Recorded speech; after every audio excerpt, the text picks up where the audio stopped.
I bid you all good morning, good evening, and good night. I want to welcome everybody to Commonwealth for Common Folks.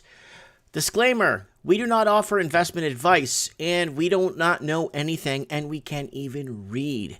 This video should not be viewed by anyone, ever. So you can't view this video. Also, seek professional advice when investing or taking the plunge into real estate or housing, or real estate is housing, but you know, land and all that stuff, and stock buying and purchases, acquisitions, all kinds of stuff. Do your own research and get professional advice. Anyways, guys, I want to welcome everyone to Commonwealth for Common Folks, and want to kind of throw a big shout outs out there to Stell from Toronto, who basically donated so much super chat. I'm going to get my computer fixed. It's been making a lot of noise lately, so I'm just going to get it fixed. Get a few things done here in the studio to better show, you know, like the show will progress in time where it becomes to a point where like it's a whole full-blown studio with hire people to come on the show, journalists and stuff to come and give us perspectives on certain things, and market experts or whatever. You know what I'm saying? You know what I'm saying, right, guys? But I want to thank everybody for being part of the channel. We got Dominic coming back. Dominic Merlo is going to be coming back today. He's got a lot to talk about. He's got a lot to say. Our stock picks have been spot on, like the Tilray. If you guys remember, Tilray is rocking and rolling. The Sundial, I picked up Sundial when it was, I don't know, 40, 50 cents. I kept buying into it in heaps. And I've been shaving bits off of it lately and kind of rebranding the profiting. I've been buying a couple of other stocks here and there and kind of playing around with the market. So we got the comments already rolling pretty strong. So guys, don't forget to come on our live transmissions if you want to kind of get into the discussion here with us too. So we got BC Matrix in the house. We got Lord Humongous in the house. We got Spark Jive in the house. Yo! Terry Tony in the house. We got Ralph.co.New Zealand. Why not create a Patreon page? I did that already. I got rid of it after the pandemic started, or the plandemic started. I got rid of it, so people, it's fine. You guys save your money and stuff like that. It's fine. I'm okay, you know? Okay, so there it is, guys. Mike Martins, you jump on the GameStop bandwagon. Didn't even think about it. I looked at it and was like, you guys could deal with that. I'm not going to deal with that, man. I have other acquisitions and other purchases that I'd like to make. You know what I'm saying? I just don't want to play the catching a fallen knife game. I've played it before many times, and I'm not playing that again. We got Owen in the house, my man Owen. Oh, yeah. Okay, guys, let's do a quick channel plug, and we're going to run through what is happening in the markets, and we're going to get our first caller in. Hopefully he turns on his Skype. He messaged me on Facebook, but I hope he turns on his Skype. And let's go over to a quick channel plug, guys. Don't forget, guys, to subscribe to the channel, please. And don't forget to set your reminders for this. Oh, I did a video today, very important. Why Canada will remain on lockdown. So basically, I'm going to give you the gist in 30 seconds. And this is business, too. This is business talk. Canada will, I don't know, they're going to, there's all these COVID and this, and Kent strain, and Africa strain, party strain. When they come, basically, they're going to force a paper mail-in election, and we're not in elections. They want to have a snap election, and basically, this way, they do the mail-in ballot system like they did in the U.S., and you guys know that you know how the story crumbles or unfolds. So, guys, take a look at this. Why Canada will remain in lockdown, but the world will reopen. All articles are legit from the Toronto Star, USA Today, from, like, legit sources. And if you connect the dots, you'll find out why this is happening in Canada and why it will continue until they do a snap election and then give the Liberal Party a majority government. Okay, so also, guys, I'm going to give you guys the link for this for Mike in the Night, Digital Soul. Don't forget to set your reminders to this. Mike in the Night. Digital Soul. It's going to be really good. Also, don't forget to follow me on Instagram and message me on Instagram and send me show tips on Instagram. I really appreciate that. Guys, don't forget to follow me on Facebook if you're on there too. Go ahead, message me on Facebook too. I get all kinds. I've been putting up my Portuguese transmission here for my Portuguese channel. I've done my Spanish one. I've done a few shows in different languages on different channels. You could find all those channels on my main channel at the bottom. all my other channels. And Art by Dano, not your typical art, guys. Artbydano.net. Check him out, artbydano.net. Not your typical. He's doing some new Star Wars Mandalorian stuff, and it looks really good. He showed me a couple of sketches, and they look really good. So I'm very excited for him. I'll probably pick up the one with Baby Yoda in his arm. Looks really nice. I'll even pay up for the shipping because I'm up in Canada. So artbydano.net. Okay, guys, so we got a packed show for you guys. Man, you guys are tuned into a good show. Talking money, cents, dollars. You work for it. It's yours. And what's happening with it? Well, let's find out. So let's take a look, guys. Let's go to Article Scan. Let's start with housing, and then we'll jump into stocks and financials and get our caller on. The bottom fifth of Canada's household can no longer afford housing in big cities. The bottom fifth of Canada's households can no longer afford housing in big cities. Low-income Canadians are going to have a heck of a time finding a new rental housing. A Canadian Mortgage Housing Corporation analysis shows that much rental stock is affordable by income in Quilton in 2020. Affordability is defined as a purpose-built units costs less than 30% of quintile income. So there it is, quintile income. For those that skipped, okay, Greater Vancouver real estate prices jump while city condos slump. Now, why are houses going up and condos slumping? Well, FOMO. When you're in the fear of missing out, FOMO, your fear of missing out or not getting on the bandwagon with real estate, first thing someone does is they jump on the FOMO wagon and get on a condo. Condos are generally the cheapest product on the market when it comes to housing, and that's why the condo market, let's check this out here. The condo markets are taking a hit right now. So there's the condo department right there. So the average condo apartment in the city of, this is Greater Vancouver. Oh, wow. So Greater Vancouver right now for a one bedroom will set you back $676. That's the rate, the going rate right there. And then you got, obviously, your composite right here, 1.047, 1 million. And then you got your housing that's making a massive uptick here. It's benchmark sitting at detached at 1.57 million, $1,576,000. Okay, you usually don't use that kind of discussion when you're talking about homes. So Bank of Canada data shows they're past the peak mortgage bond buying. So bond buying is drying up in Canada. So they passed the peak, so it's starting to plateau. There it goes. It's starting to plateau. There it is right there.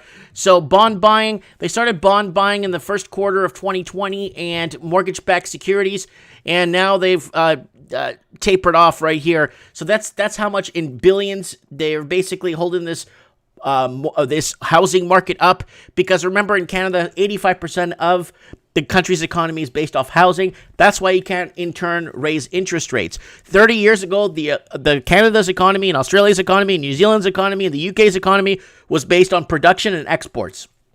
And that's how you build a healthy GDP. And you have strong interest rates from 4 to 7%.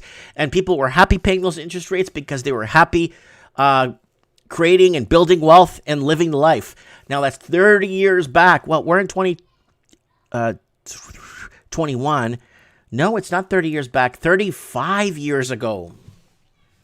35. Sorry, 35. I'm getting old. I'm almost dead. Okay, so that's that right there. So there it is. Canadian mortgage bonds held by the Bank of Canada. There it is. This is when I made that video that Canada is crashing by sell now. I think, do not listen to me, but I think right now, if you're in a detached property and the market's hot, I would, and you bought it for investment purposes, I'd get rid of that thing and move out of the city immediately. Out of the city. If you could get $1.8 million or $1.6 million for a detached home, I honestly think you should get that and buy something 2 hours out of the city for $400,000. That's what I would do if the property is an investment property. That's something I would consider. Pandemic sees Canadians becoming the most dissatisfied since 2003, says StatsCan. So Canadians are becoming more and more dissatisfied with what is happening. Millions, move over to America here real quick. Millions of Americans could lose their homes despite the President Biden's eviction moratorium order. So a lot. So we're looking, at 107 million. About one-third of all Americans, roughly 107 million people, are renters. Nearly 40 million have been protected by some form of an eviction moratorium since the onset of the COVID pandemic. But the scattershot collection of local, state, and federal protections have made navigating the bureaucracy process nearly impossible for the average tenant.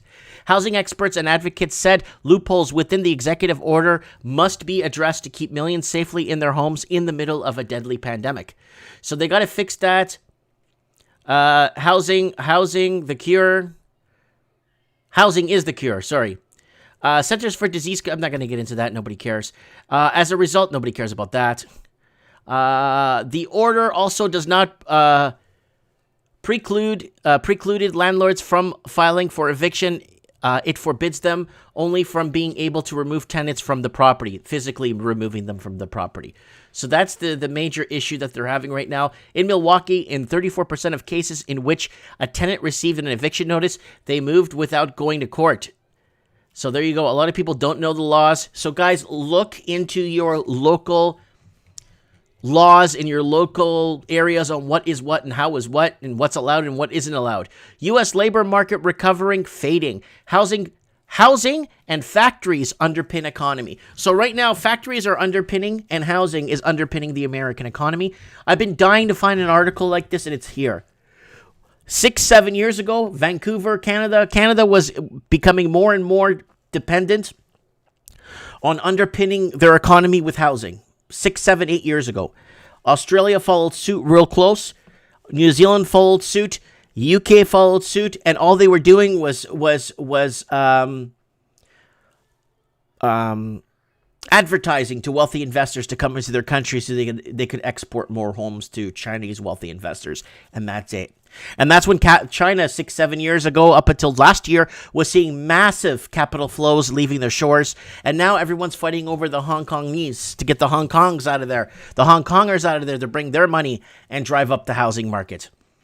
So here it is. Washington, the number of Americans filing for new applications for unemployment benefits decreased modestly last week as COVID-19 pandemic tears through the nation.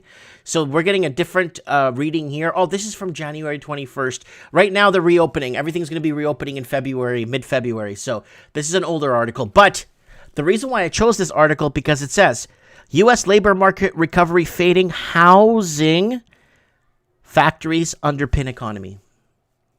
Yes. And that's America will become Amerifornia. America will be the next Canada, basically, is what it's going to become. Amerifornia. Okay, looking to buy a home, experts say beware of crazy housing market. And that's and the cheaper parts of America, they're seeing just historical low inventory across the country, and less and people driving up prices, and it's getting tough. So the cheaper parts of America that we spoke about over the years here are going to go up in prices because Amerifornia is coming to a city near you. High-rise apartment sales continue to drag Sydney's housing market despite the boom. Again, why are apartments, condos, flats, whatever you want to call them, why are they getting their butts kicked? Why? Because FOMO. People jumped onto the high-rise markets thinking it's going to keep going up and they could sell that and then make that profit and buy a detached home or semi-detached. They're dead wrong. They bought at the wrong time. They bought at the top of the market. It's like if you got your student loans, let's say in mid-2008, 2009, maybe 2010, if you got your student loans and you got your education then, you're screwed. You bought at the height of the of when they didn't need to hire people anymore because there was more lawyers graduating from law school than there are carpenters. You know what I'm saying? That need to build these homes. So home buyers may be paying inflated sums for houses, but at the moment, it's been a different story for unit buyers. Sydney's emerging high-rise suburbs who have been scoring homes for lower prices. So there it is, guys. Wait for it to come down because it will come down if you're in the Sydney, Melbourne area, especially if you're in the Perth area. I think prices are going to start stabilizing there and you'll start to see a reverse. New Zealand's housing market soars with record prices for a second month in a row. Average price hits New Zealand at $788,000, an increase of 2.6% amid 6.1% growth in 2020's final quarter. So there it is right there. New Zealand housing is growing faster than it could, faster. I think it's moving 20, 35 times faster than wages are. So there it is right there, guys. That's what's happening in New Zealand. So all the English-speaking countries, even Jamaica, I'm going to put Jamaica in there. I had a friend from Jamaica call me that watches the show, called me on Skype, and he's in Kingston. He's telling me that, like, detached homes, none of the Jamaicans are buying them. Like, the new detached homes and the new suburbs they're building in Montego Bay and places like that, he says it's all Chinese people. Like, there's no... And all the supermarkets and all... What did he say? Supermarkets and something else is all Chinese investors. Everybody. And the highway, the two major highways in Jamaica are no longer owned by the Jamaican people. It's owned by Chinese investors. So that's what's been happening right now. A lot of movement happening across English-speaking countries across the Commonwealth. Now, this is what's scaring a lot of people is Hong Kong new UK visa route opens up to 3 million people. Now, you get 3 million people with $1 million to $2 million bucks in their pocket to come in and buy a property. That's going to put a big stinger, and it's going to extend the housing market across the Commonwealth for a couple of more years. So you'll be looking at a couple of more years. Here it is. China drops hammer on Hong Kong residents holding Canadian passports. So now the Chinese are basically saying you can't keep dual citizen anymore. You have to pick one, right? Under the thumb of mainland China, which does not allow dual citizenship, the territorial government is squeezing people who have been living and working for decades in the financial hub while holding passports from other nations, most commonly Canada. So a lot of these people will be coming to Canada too, and the housing market here is doomed. The housing market, Canadians on the sideline, look, good luck. We'll wish you good luck, because that's what's going to happen. So that's why I'm saying if you have a house right now in one of those cities and housing is booming and you can get 1.6 to 1.8 million for a detached home. I remember if you guys watched that video I did that Canadians are being forced into homelessness. That's a big deal because $9 million for that house, it's not even worth $100,000. The one I was showing you guys. I could go back in that video and kind of revisit that. And where were we here? So here it is, guys. There are the markets right now. Where are the markets going right now? Well, the All Ords is down. The Australian markets will be open for 2 hours and 26 minutes.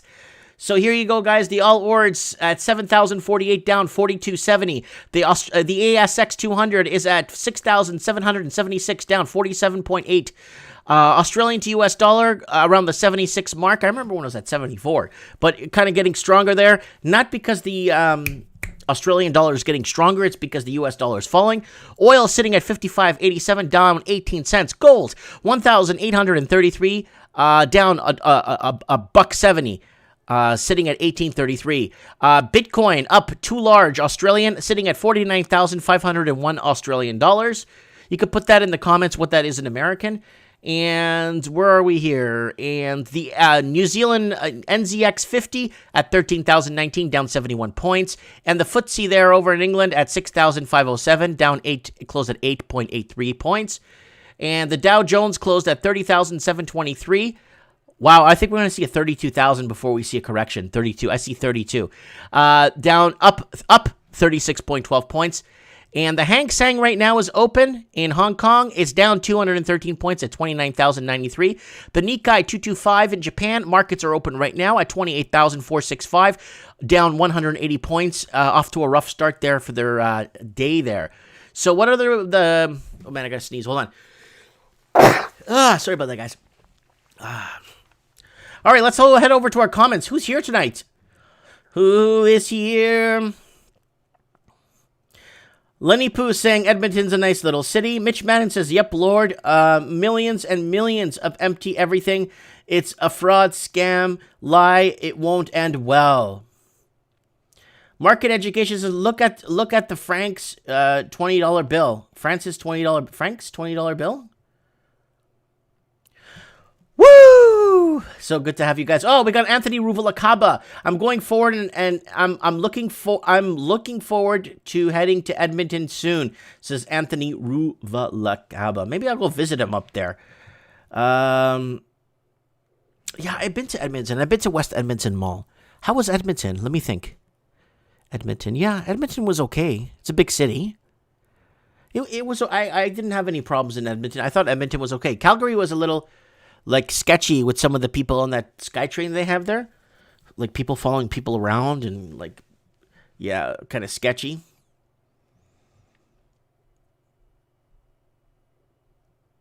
Okay, here I'm just jotting notes of discussion as keen to call in.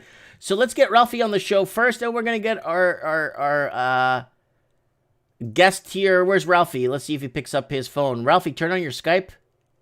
Just tried a bunch of us walking door. I noticed people aren't signing into the app. What can we do to get you to sign? I just grumpily we walked off. Okay, he's got something he needs to tell us. So let's see what he's got to say here. So what else is in the news? Oh, Skype's off. Okay, it's off. All right, well. We got Craig says he wants to call into the show. Let's get Craig on the show.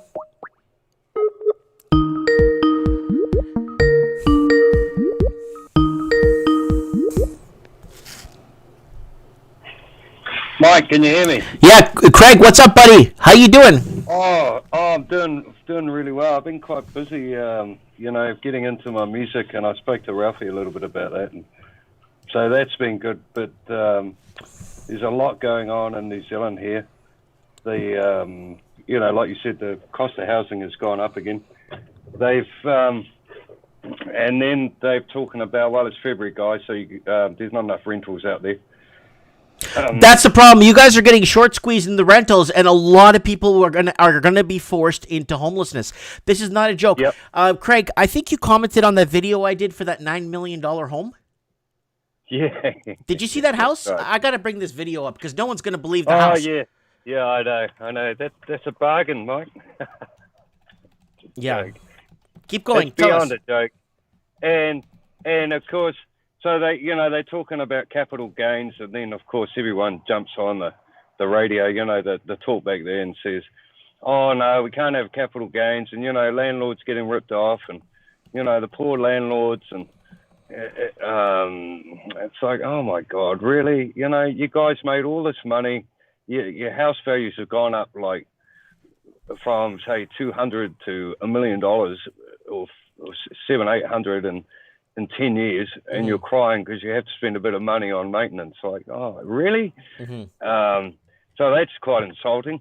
Hey, now the other big news is they have come out this week and they're talking about the vaccinations, and they've had a lawyer on the radio. I heard it on the talk back there, and they were saying, no injection, no job.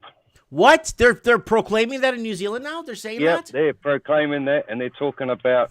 And they had a lawyer on the radio, and she said, I'm a specialised lawyer, and yeah, we can do that for people who are, new employees, and they're talking about people working in rest homes. But my way of thinking, that's the real thin edge of the wedge. That's where it starts. But it's like, really? So you can't, and then someone made a really good point on the radio. They said, oh, you can't force your employees to take the flu shot, but you'll be able to force them to take the COVID. So this is going to cause this. Well, you're going to lose a lot of professionals that have their head on right. They're going to walk away from their positions. They're not going to care, I don't think. Well, the ones that can leave, but of course, with the border, and that's the other thing they've said. Oh no, don't expect the border to be open before the end of the year. And, whoa! The end of the dude. It's February 2nd or 3rd. Yeah, they just casually threw that out there. They just because you got to understand, Mike. It's summer here, and everyone's pretty much relatively free, and we're enjoying a level of freedom from the lockdown. So they casually throw it out there.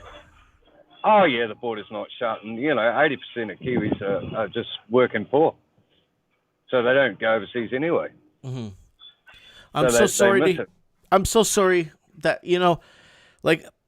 we have to educate the next. Like my kids are going to learn, and I want to educate the younger people to make them understand. No, you don't have to be a millionaire to own property. No, you don't have to be filthy rich to own a car. No, you don't. Because people growing up nowadays, it's like I hear overhear like teenagers talking and walking by, and they're on their way to the high school from where my store is. They're like, yeah, one day if I'm able to afford to own a car, I'm gonna probably go on a road trip. I'm like, what? We talked about doing that stuff when we were in grade 5, and we did it when we got old enough. I know. You know, it's bloody disgusting. And then there was a couple other things, and I'll just, you know, real quick go over those, because I know it's not, you're doing money in housing, but they've also come out in the news and they've said, oh, New Zealand education system, our kids are behind the world, so we're failing them. And, you know, it's like, well, of course you're failing, because you've got a socialist government. You have for 30 years. You know, it's a joke and a half. It is a joke. Oh, and then they're saying, and then the other one, and I'll leave you with this, which I thought was hilarious. They want to, you know, all these lobby groups want more money for diabetes, you know, to tackle diabetes. And the big white elephant in the room for me is, well, I think that's because of PC culture, because you can't say, and please, I'm going to say something now and I don't want to get you in trouble, but, you know, the big problem is, Mike, is you can't say, hey, fatty, I think you had a few too many pies here, matey. Yeah, that's the problem. People cannot criticize. The reason why I'm always going to be trim and always going to be like somewhat in decent shape is because people call me out on YouTube. Come on my channel, hey fatty, or hey fatso, and look at this fat guy. And then basically they're criticizing me, but they're not lying. They're actually being honest. Well, and they've been, you know, hey, look, they're doing you a favor and they respect you enough to tell you the truth. Look, I like having a few drinks, and sometimes I drink too much. Yeah. So, you know, I've got a few mates that say, no, come on, Craig, you're getting a bit carried away there, buddy. But Craig, when I come down to New Zealand, we'll drink a 12-pack together, okay? Oh yeah, you got a deal. But no, apart from that, Ralphie's done some really good work. Shout out to Ralphie. I'm a Ralphie man. A lot of work with me on the music, and he's put up some really good videos lately. Oh, I'm going to check his channel. I've been plugging his channel, too. He's almost, I think, at 400 subs, so we'll get him up to 1,000 soon. Yeah, definitely. And me and Ralphie, we're to start our market gigs back up in March. So, and I've been doing a lot of work on my music. Just mostly covers some live streaming on Facebook, evil Facebook. But, hey, it's there to use, so... Okay. And the only other thing, Mikey, is now in New Zealand the construction is just booming. It is. It's booming because they got to build an affordable housing or lower end. But the thing is, builders do not want to contract affordable housing. There's no money in it for them. No. So it's it's going well here, but you know you can't leave. I guess you might say they're constructing our prison quite well. You can't leave, so here's a new library. All right, Craig, it's always a blast. Thanks for coming on, boss. We'll talk very soon. We'll have you on Mike in the Night, Digital Soul. Yeah, so I appreciate it. Shout out to everyone, and like I said, shout out to Ralphie. God bless you. Thank you, Mike. Bye. That is Craig Cook from down under in New Zealand. And let's get Ralphie on. He said he missed my call. Let's get him on right now. Okay,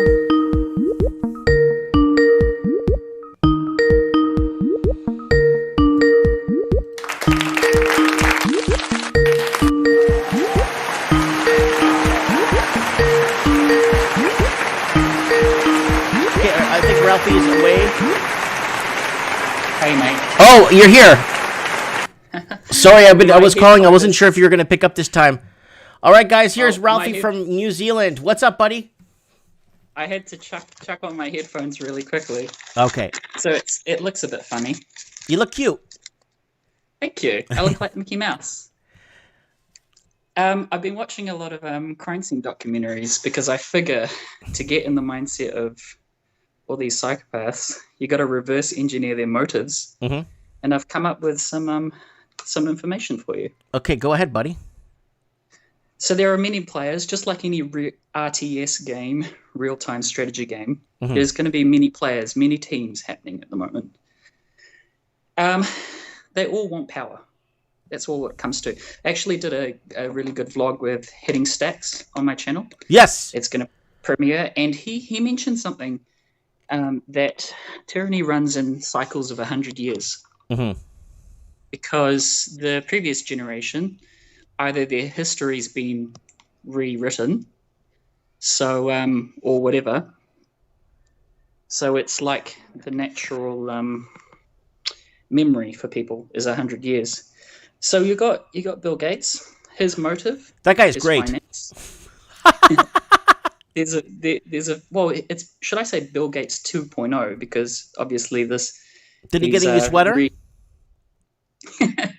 Well, he had that PR stunt, to kind of rebrand himself. Right.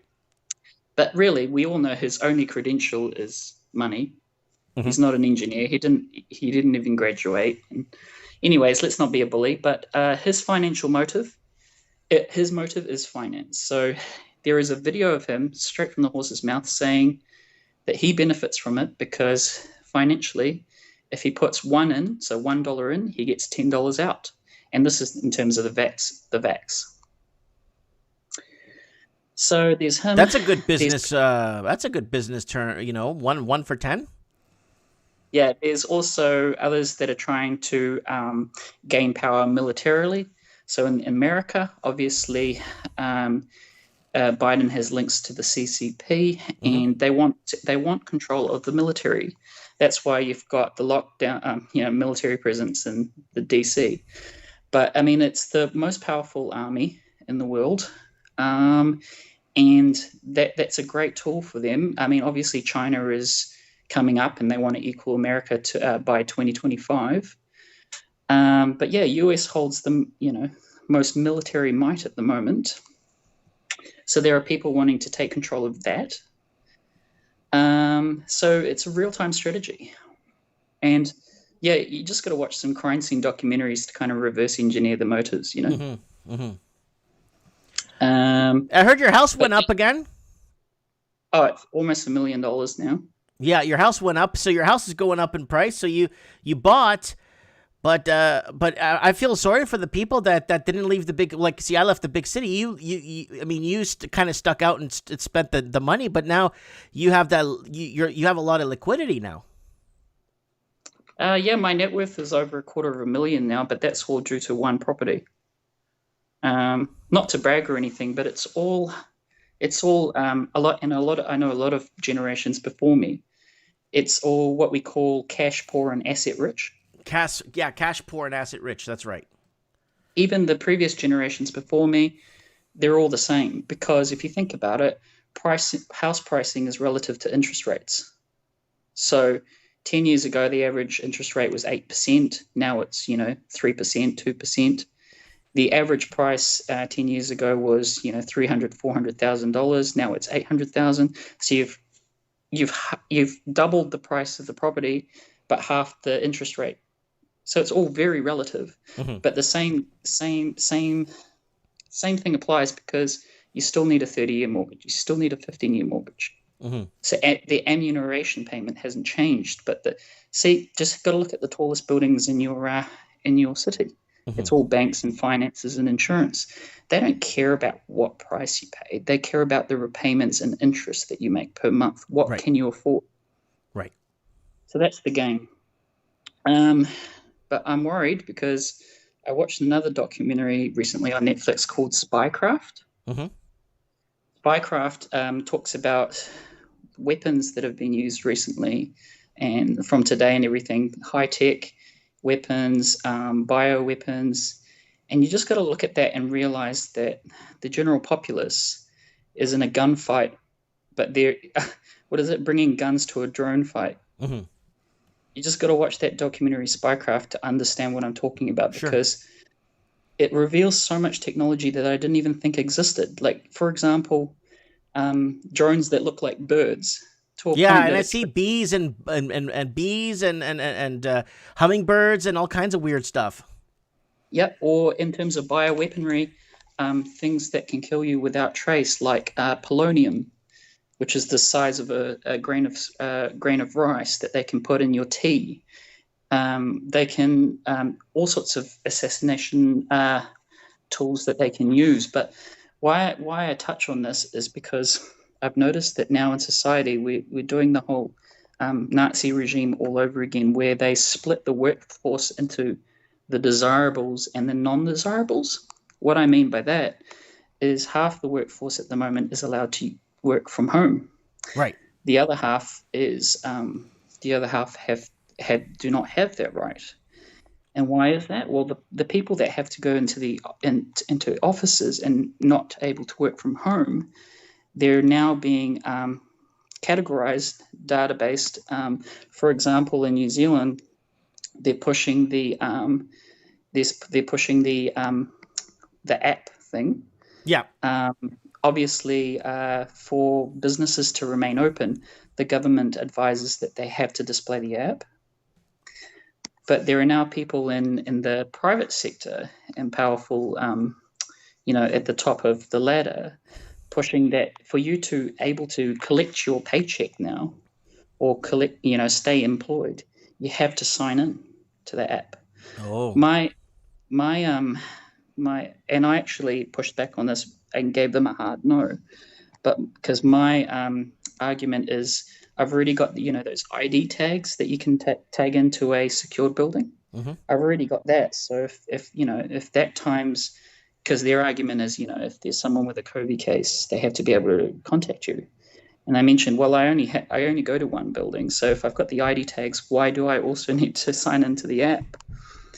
But the reason I think, and again, you got to reverse engineer the motives, is you got to think back to other regimes, such as other communist regimes, where they either kill off the intellectuals first, or because they want the people to run the factories, they want them to be subservient. Mm-hmm. Without question. So now they're profiling it, and all you got to do is watch Spycraft on Netflix, episode 1, the high tech one. It goes into detail about the social credit system. Right. And again, it's splitting the workforce, because if you think about it, if you're not allowed to collect a paycheck, you then become hungry. When you're hungry, you will do anything.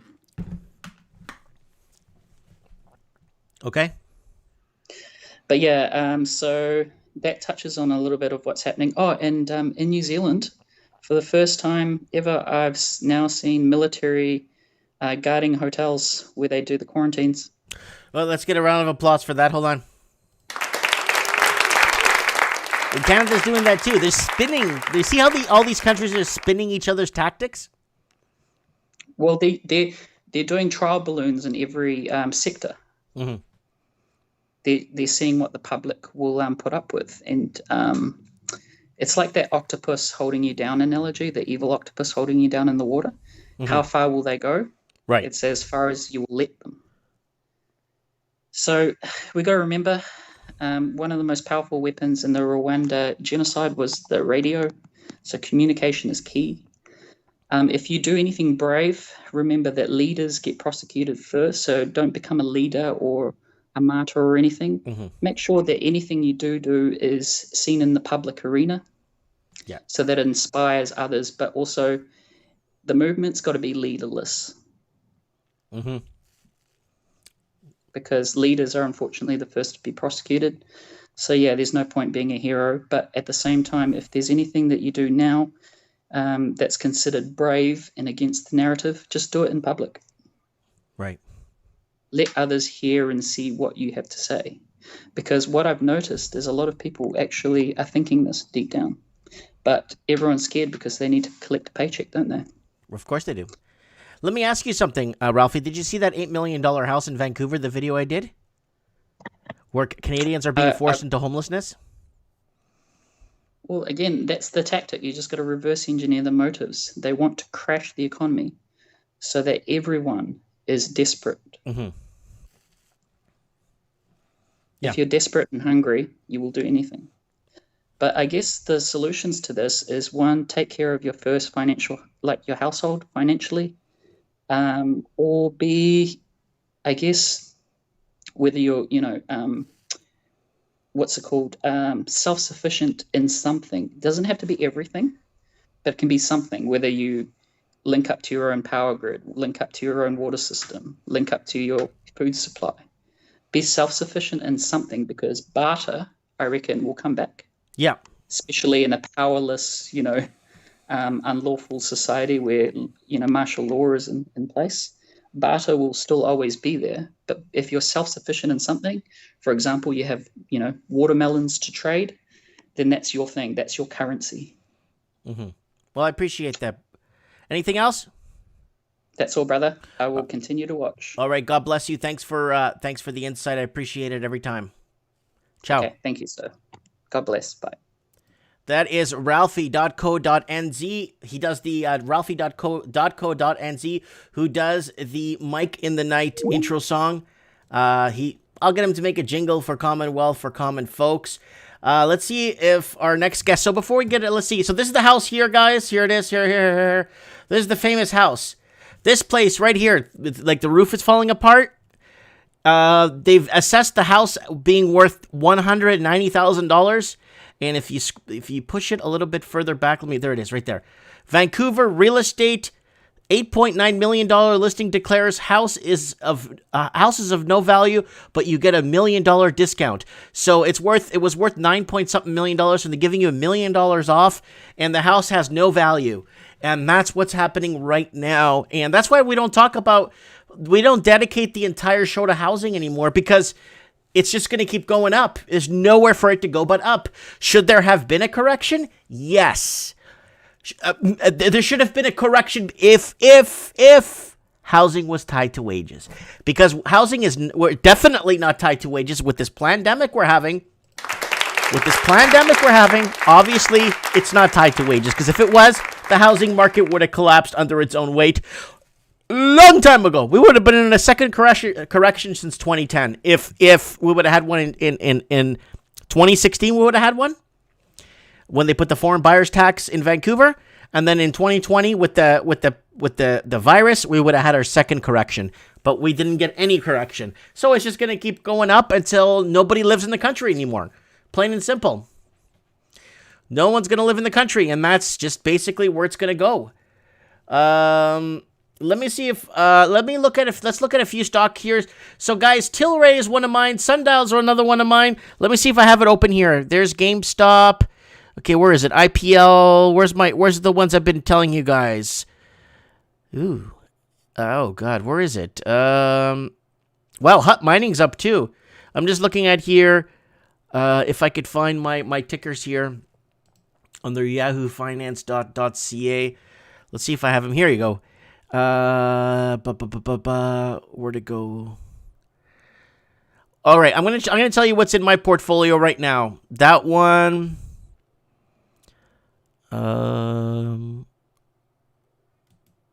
that one.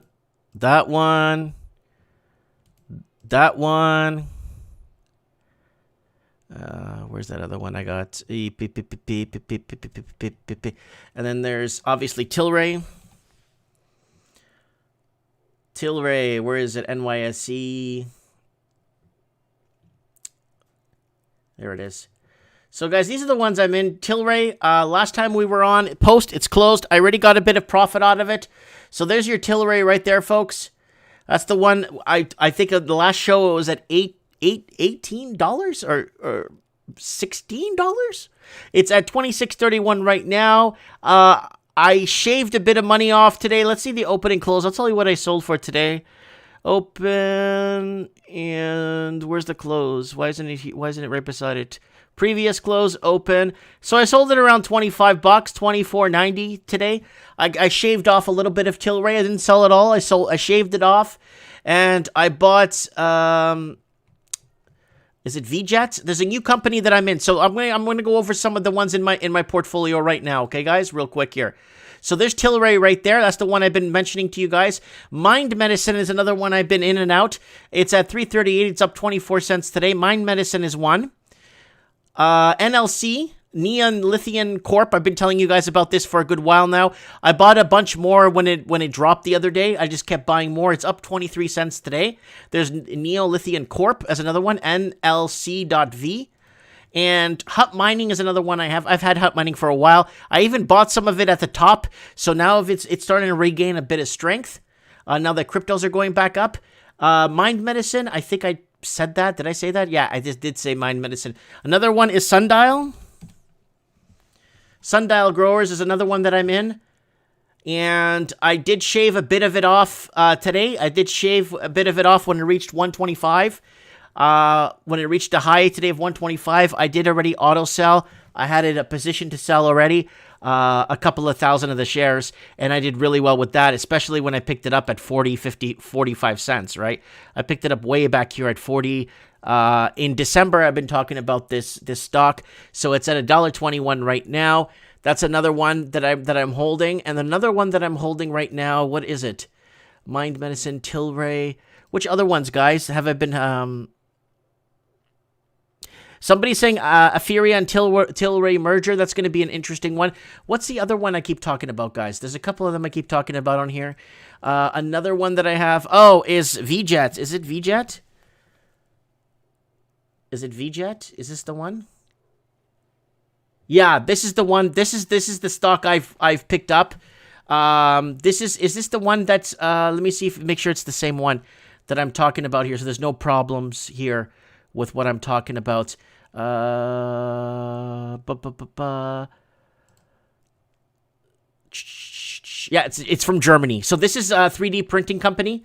So I picked it up. I start picking it up. Oh God, I start picking up VJet about right down here around 13 and change.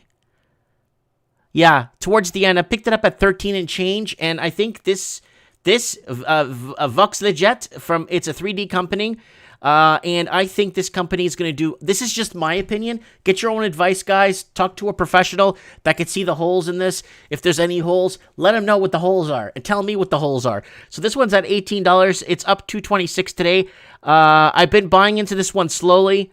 Around like early January. So it's been doing okay for me, and I think it's going to keep going. Let's go for the day, and it did spike a bit.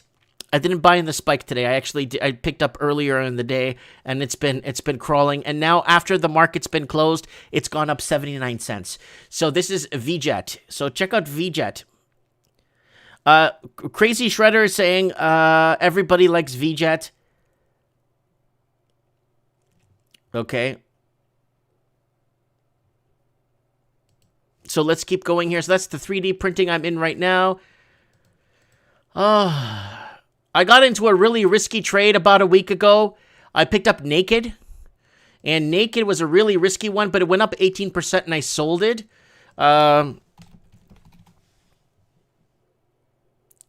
Where's Naked? Is this it? No. NAKD. NAKD. Yeah, Naked Brand Group. This one here. Yeah, I picked up this one. It went up. What was it? A few days ago. Yeah, right here. I sold it right here when it hit about 250. I dropped that stock like a rock. I knew something wasn't right with this stock. I picked it up super cheap, and I got rid of it faster than you could imagine. But yeah, this stock was trending at about 50 cents. I picked up quite a bit of Naked, and I held it, and I saw it go crazy, and that's it. I'm done. So those are some of the stocks. People are asking me to go over some of my stocks. Oh, obviously is this one. TELL, T-E-L-L, is obviously a stock that I carry. Tellurium. This one I have in my back pocket because I know it's going to keep going up. I started buying it when Dominic came on the show. I think I bought it when it was at, like $1.30 down here when Dominic was at the show last week. I picked it up around right here. Like around there. I picked it up at a good price. Right now it's at $3.15. That's another one, Tellurium. Everyone's asking me if I'm on the jumping on the bandwagon for GameStop. I didn't buy none of that stuff. I don't even care about that stuff. I couldn't give a hoot about that stuff. All right, let's get Dominic on the show. Let's get him on the horn here. He's in Mexico right now.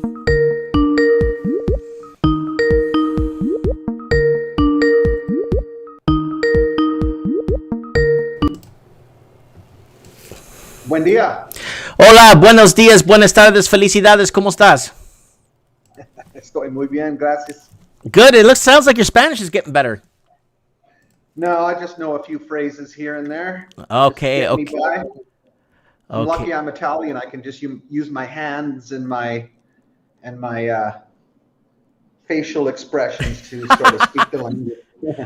Okay. So I got you up here. There you go. There he is, Dominic Merlo. Look at his picture. He looks so cute in that photo too. Okay, Dominic, what's going on? Let's talk about you. You gave me a pretty good story about GameStop. What's GameStop trading at? Like under 100 now? I just checked it.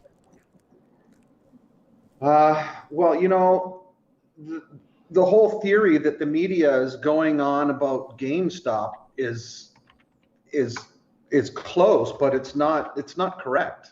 So tell us that story you told me that this might be something else happening. So go ahead and break it down for us, this whole GameStop thing.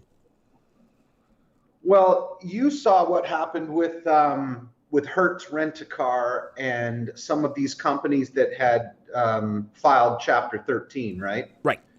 And then they just skyrocketed. There's a lot of novice people that are in the market right now that are buying and selling equities, you know, because you're getting this stimulus check and nothing's open. So people are, you know, there's, you know, people that weren't going to Las Vegas and stuff like that. So they decided, hey man, I'm going to just start trading online. So they're looking for these value plays without doing any due diligence, looking at the stock.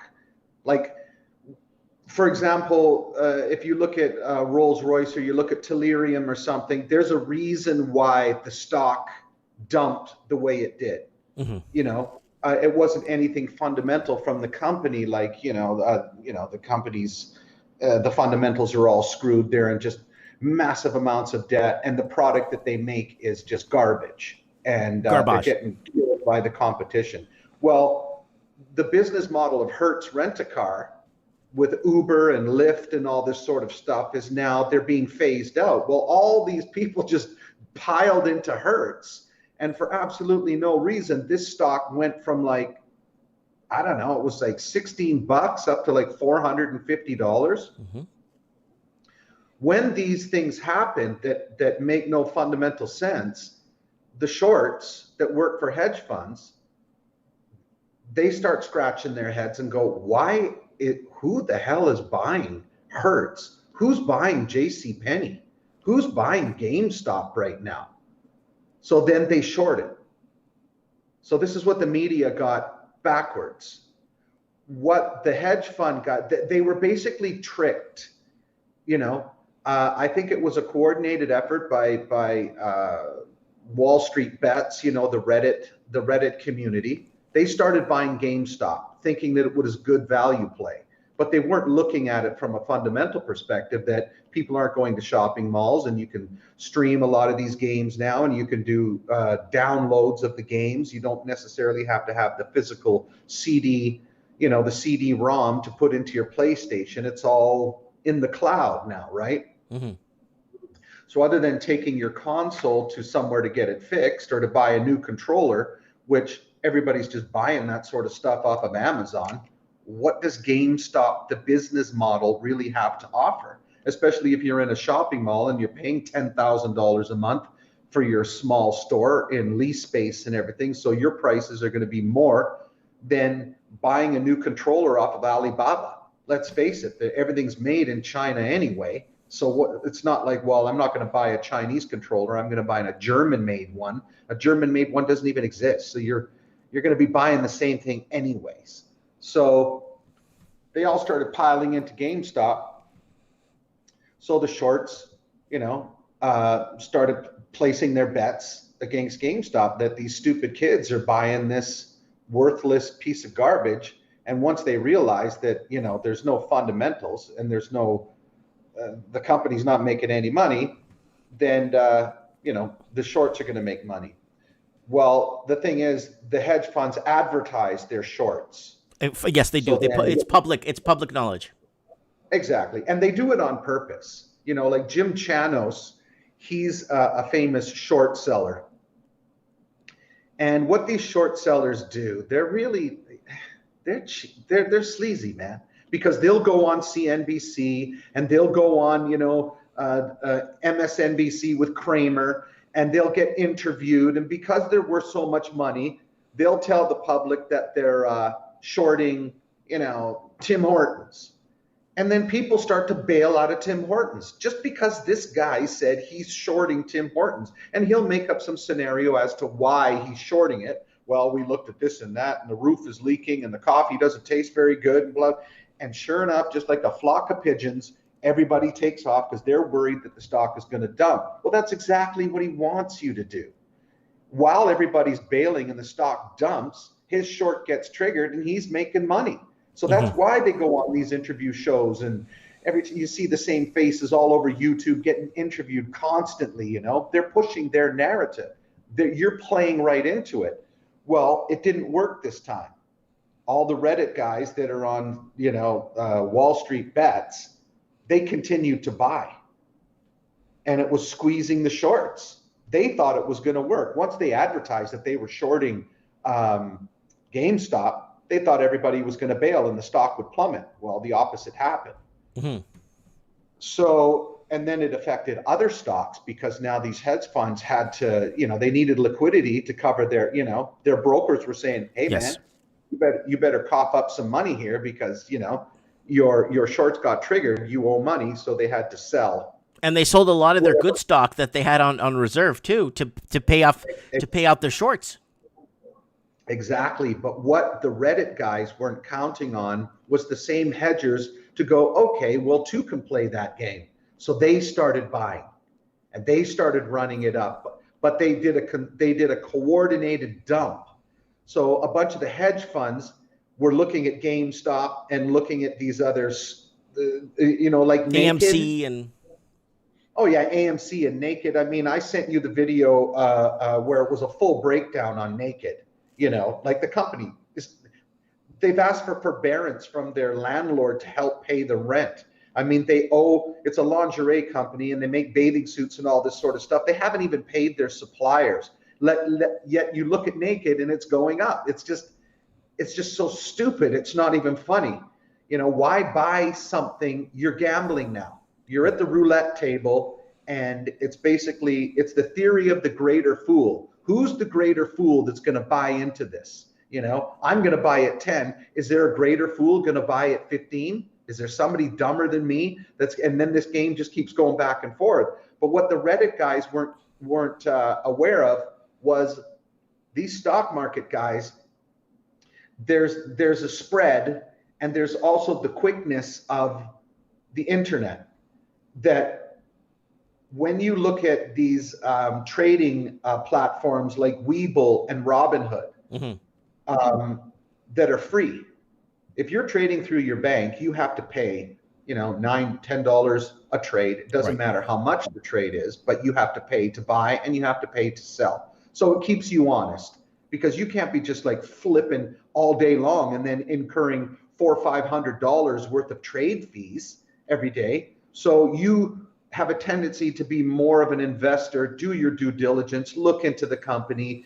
Is it viable? Right now, the stock market is incredibly frothy. So do you want to be in something that has already had its run? You're at the top, you're going to get wrecked. So anybody that bought GameStop around the $400 or $500 mark because the hedge funds ran it up and they did a coordinated dump, and all these other kids jumped into it while it was right. They knew where they were going to pile out of it. Well, they can pile out of it quicker than you can. They can pile out quicker than the retailer because the retailer is trying to get out through Robinhood. There's a spread with Robinhood. And the reason why Robinhood is free is because they're selling your information to the hedge funds. So when 1,000 people have got their sell at $13, before Robinhood executes that sell, the hedge funds already know, and they've dropped their sell price to $12. So their sell gets triggered first. And now the retail guys that are trying to sell go, why isn't my $13 sell price going through? So they lower it to 12. Well, the Wall Street guys lower it to 11. Because they got the information first. That's where Robinhood is making a fortune off of these spreads between the puts and the calls, because half of these kids are selling with margins. They're not like you and I that have a saving account and then we transfer money from that saving account into our trading account, and we're we're not hedging any bets here. We're not buying puts and calls and gambling and say, well, what's this going to be in 3 weeks or something? We look at the fundamentals of a company and we're using our own funds. Well, half of these people out there, they don't even have any money. They're going to lose their houses. They're going to lose their cars. They're going to lose, if you are accredited enough to have, that type of an account, you have to prove that you're an accredited investor, right? So a lot of these kids are, they're trading on margin and they're getting wrecked. Yeah, that's the scary part. I'm very glad and happy to say that I haven't transferred any of my personal funds into my trading accounts in over 2.5 years now. I've been using the same money, like recycling it. Yeah, well, I go in and out, like when I'm not, and I guess it doesn't really matter because we're not making any interest on our savings account anyway. So it doesn't really matter if it's in your trading account. But yeah, this is something that people need to understand, that there's always a catch. When you can trade for free, and Robinhood is making hundreds and hundreds of millions, well, who's paying Robinhood? It's not like their site is covered with advertising. There's a spread. There's a spread between the call and the puts. It might be only a couple of pennies. But when you look at something like Rolls-Royce today that had like 14 million shares traded, well, that's $140,000 in pennies just on one ticker. Right. So you've got these tickers all over the place, and they're just getting, so just the spread between the put and the call. That's where Robinhood and Webull are making their money, and that's why they offer it to you for free. But they're selling your information. It's not as though, have you ever, like, I know that you trade on with RBC. Yes. It takes a few minutes, sometimes longer, to be able to see your trade in real time. It's not like you go sell and it's like automatic. It's not like it's not like instant. Anywhere from 30 seconds, I've noticed. 30 seconds is kind of quick, up to 2-3 minutes I've seen. But obviously, I'm not buying to sell on the same day. 90% of the time, I'm not. 95%, I'm not buying to sell on the same day anyway. So I'm not too worried about that. I know, but lots of times, if you're doing a limit buy and a limit sell, if you're doing a market sell and it's like just allowing the RBC computer to find the best price for you, well then, it's probably gonna trigger pretty fast. But I've done market buys where it's like, damn, I paid way too much for that. You're buying a substantial amount of shares. Let's say you're buying 10,000 shares in something and you do a market buy and it's at 50 cents. Sometimes with the market buy, you've paid 55, 56 cents. And you're like, and because you wanted it instantly, but if you do a limit buy, it might take 5-10 minutes for that amount of shares for 50 cents. You're willing to pay 50 cents, not a penny more, not a penny less. You set a limit buy or a limit sell. And you know what? And you're like, no, I'm not prepared to sell this any less. This is my ceiling that I'm willing to sell this at. I'll set the limit sell at a certain amount of money. That's it. I'm not willing to sell any less. Well, it might not even trigger. If that stock is coming down and nobody's willing, to buy nobody's willing to buy at the price that you want to sell at, you're going to have to keep adjusting that, Right. And that's how Robinhood and Webull and that make their money, because all these kids are doing market buys, market sells. They're shaving a few pennies for themselves. And then when they clear it through the clearinghouse, nobody's really going to complain. You set a market sell for say $1.50, and then it ends up in your account at $1.45. You're like, that's pretty cool. Yeah, I got out at $1.45. Nobody's complaining. Well, Robinhood just made 5 cents off of millions of trades. Think about it. They're making billions. It's a scam. And then they lock everybody. And then they locked everybody out. Are you kidding me? That's very illegal. Yeah. Well, and they removed a bunch of 1-star reviews off the Robinhood app. Absolutely. And they also did the same thing for a whole bunch of other stocks where their tickers were just mentioned. Even tickers that were just mentioned in the Reddit Wall Street Bets chat group that they have there. Rolls-Royce, Ricey was part of it. And you saw that it just sat there doing nothing. Same thing with Tellurian. You know, it was like, what's going on here? You know, Tellurium's got a lot of assets. I went through the Tellurium asset sheet. Yeah. Those guys got a lot going on. You're talking about the best in the business, man. Mm-hmm. Sharif Suki, I mean, I've been in it since 68 cents, 74 cents, and 82 cents. You know, I mean, I could see what this is, you know. But the thing is, Sharif Suki has been talking about this Driftwood LNG project for 3 years. Mm-hmm. And what I've noticed in the market today is the lack of patience. Nobody has patience anymore. They think that they should be able to buy something and it's supposed to go to the moon in days. And you can see it in the comments. What's going on? This is a dog, man. It's not making any money, man. I've been sitting on this and it's going sideways. And it's like, wow. I've been sitting on this for a whole 4 hours. Yeah. Yeah. They've got, I don't know, man. To be quite honest, I don't like any of this. I don't like any of it. And I'm not interested. I'm not buying anything. And a lot of people, you know, that I speak to with regards to trading, they're like, well, are you hedging? Are you hedging your portfolio with silver or gold? Or are you hedging it with Bitcoin? And I'm like, no, I've got a cash position. And people need to understand that cash is a hedge. Cash on the sidelines is a hedge. It's a position. You're taking a position. When you take your money and you put it into, just put it off into the sidelines in cash, in case there is a market correction that you can take advantage of, that's a position. Mm-hmm. And a lot of people, they kind of, they poo-poo on that. They're like, oh, well, you know, your cash, you're not putting your cash to work or whatever. No, it's a position I'm taking. I'm in cash for a reason, because we are at all-time highs. We are at all-time euphoria. We've got teenagers trading in the market in their basement. If this isn't reminiscent of that sort of euphoric tulip bulb mania, you know, that they had in Holland, you know, the whole tulip bulb story, right? Right. That was a couple of 190 years ago. Yeah. So what we need to understand is, okay, the technology may change, but human nature doesn't change. Nope. Everybody's piling into it. And this whole thing about Bitcoin being decentralized and all of this sort of stuff, it's absurd. It's absurd. And then friends that I've talked to say, well, yeah, but there's only 21 million Bitcoin, so it has its scarcity. And I'm like, well, didn't it have its scarcity when there was a fork, and then all of a sudden there's 21 million Bitcoin cash?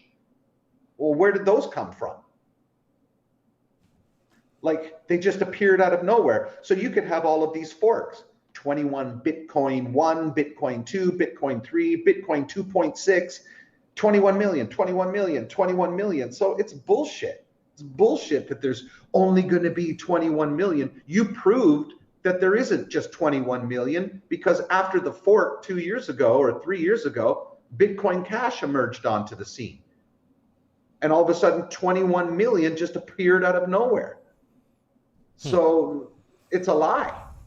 It's a bald-faced lie. Dom, Yep. You were on the show. The first time you were on the show was about 2.5, maybe 3 years ago. You came on the show the first time. You left Vancouver.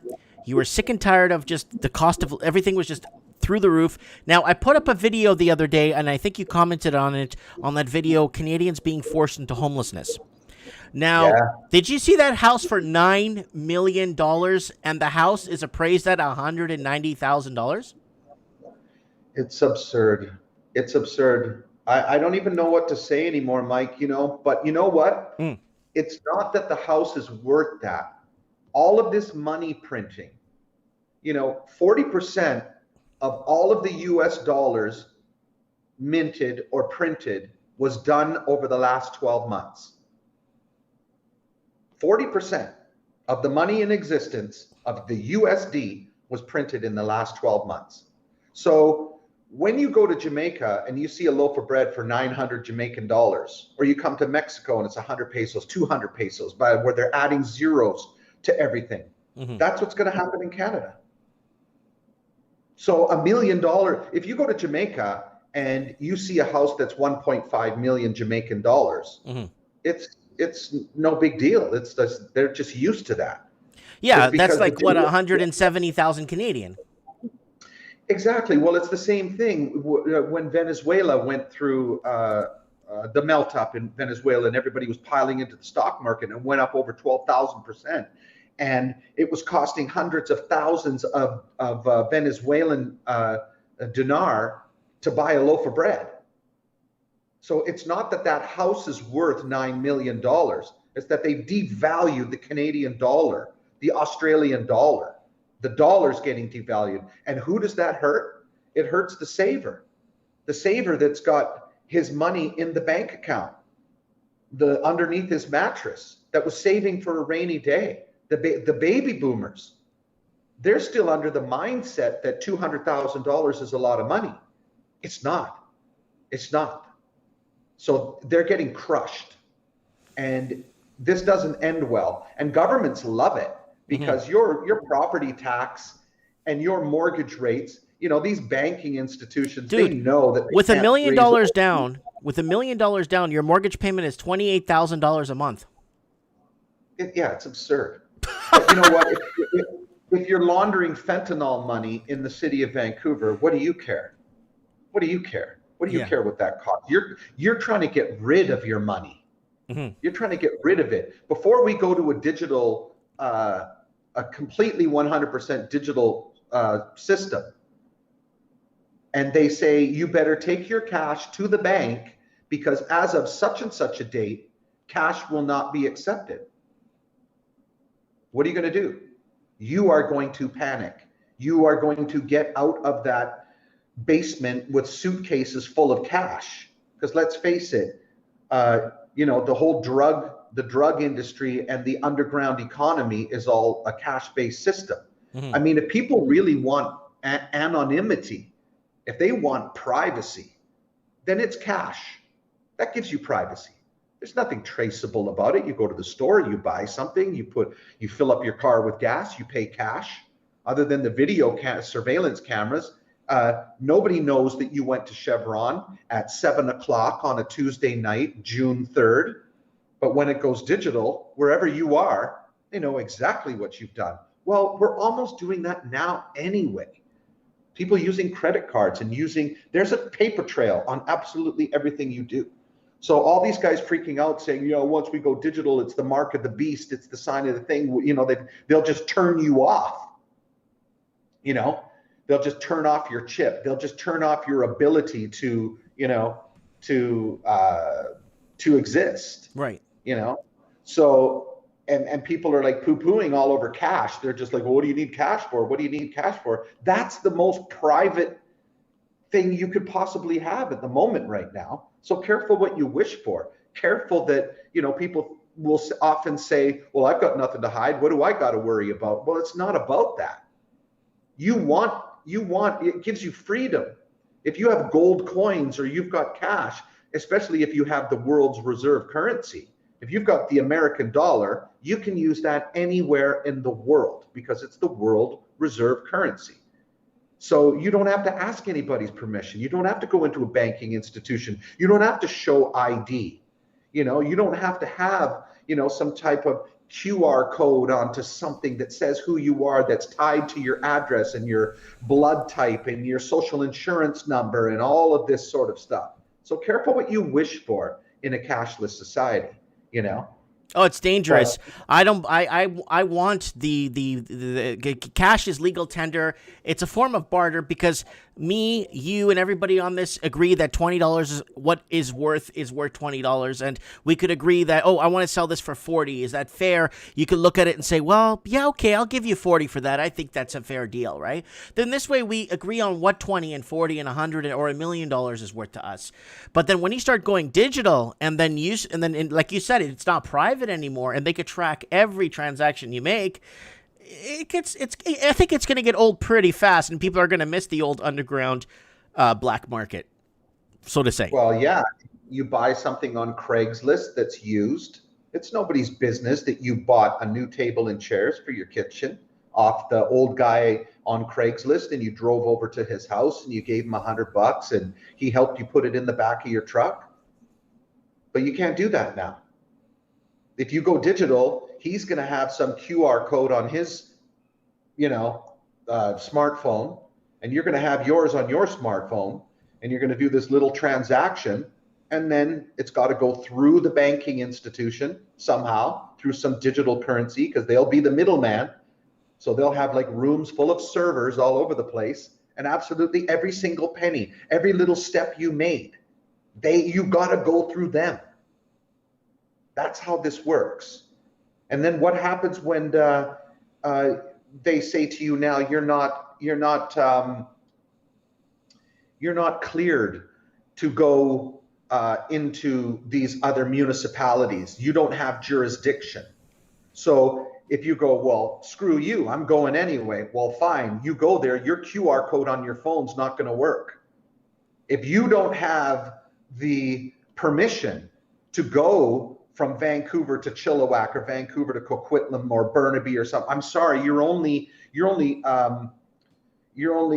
basically have permission to stay in zone 2 and zone 3.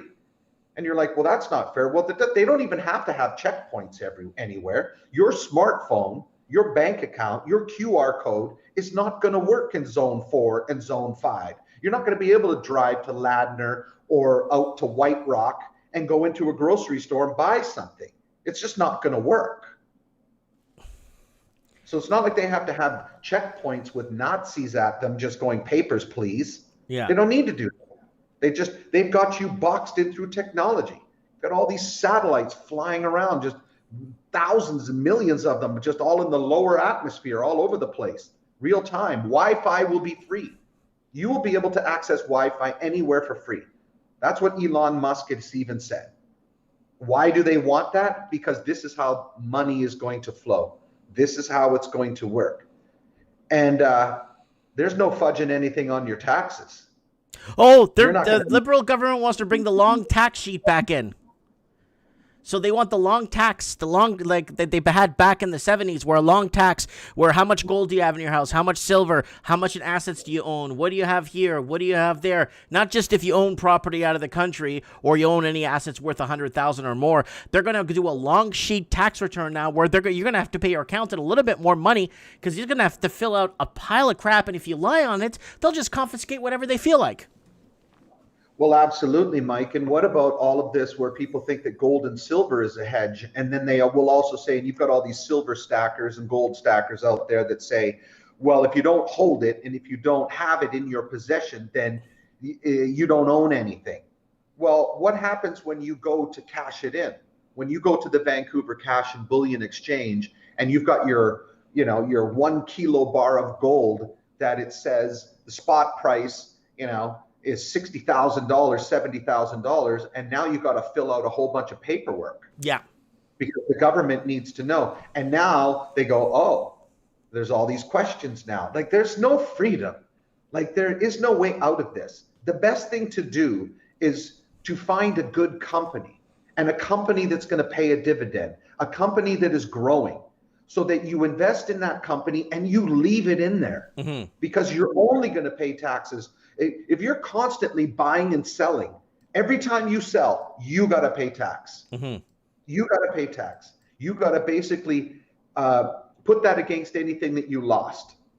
So if you're the type of person that never sells, and you're gonna hand this off to your children, it's like people that bought into Coca-Cola back in the 1950s and 60s, or bought into IBM, or bought into Microsoft, in the late 70s, early 80s, or into Apple.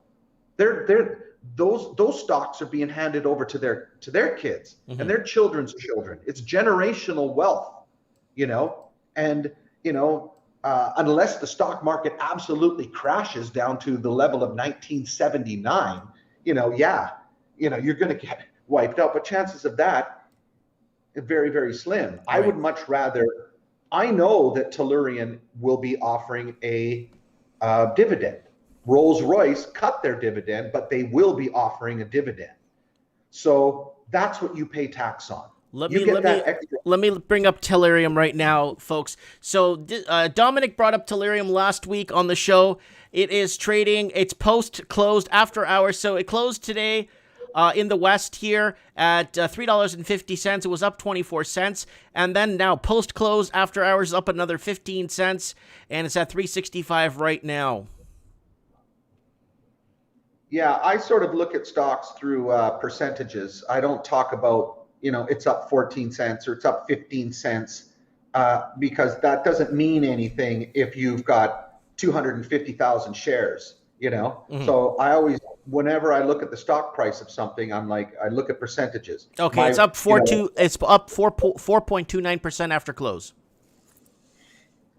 Yeah, so for the day, because that 4.2% is carried over to the bell, so it looks like 7.36%, but it's actually not. It's actually 11, almost 12% today, which is very good. And I would much rather see a stock slowly step up than this GameStop stuff, No, GameStop And is the all thing- Mickey Mouse GameStop.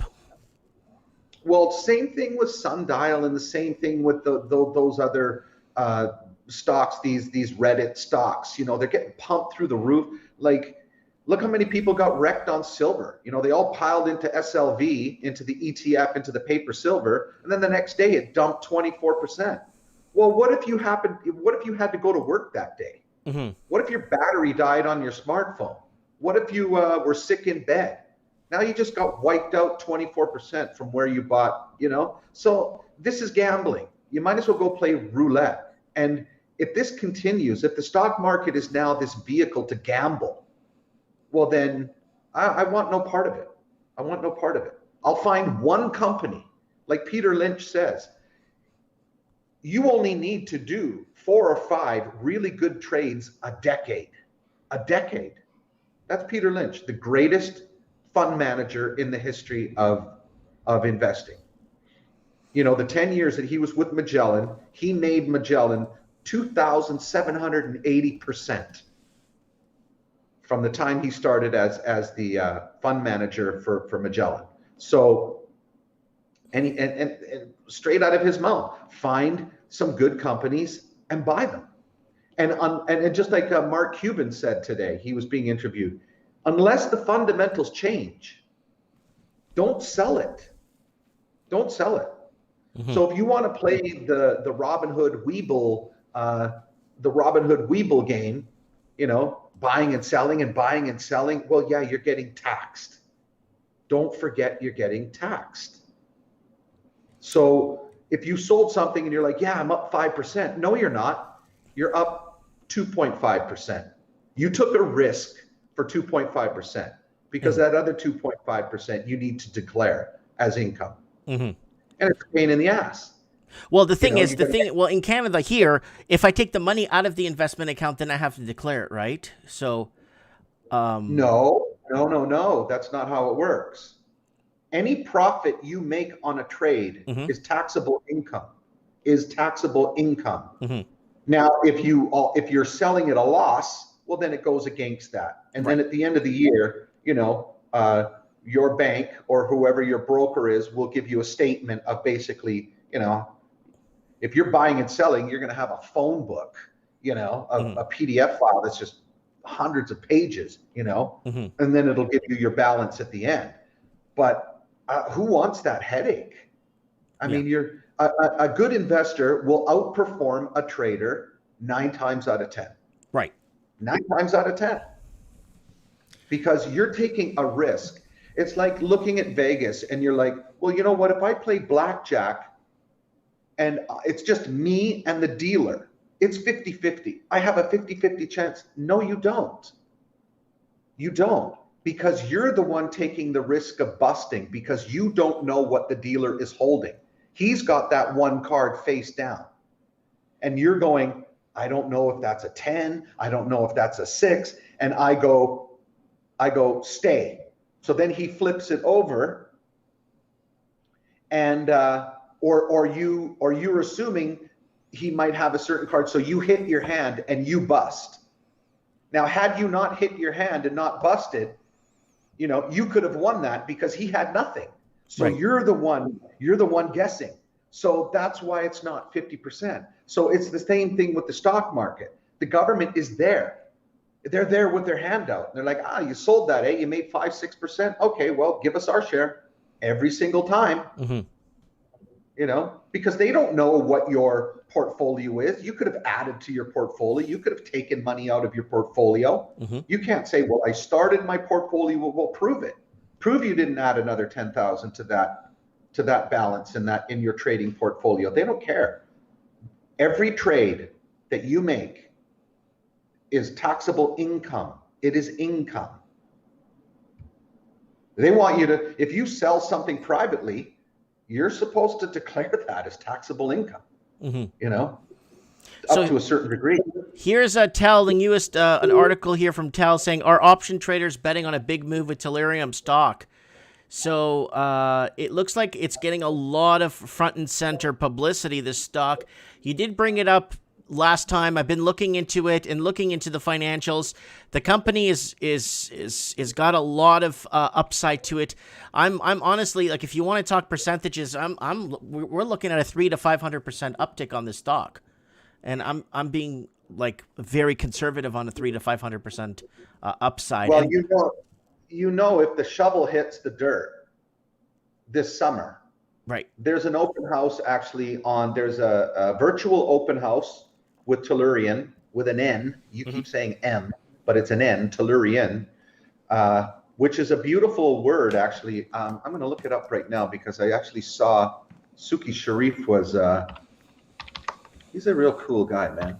So Tellurian meaning. Anthony Ruvalacaba in the comments is saying he will look into the Tellurium tonight. Yeah, guys, take a look at this one for a long, like, we're looking at a 300 to 500% upside to this stock. And like Dominic said, it's a slow, nice moving stock.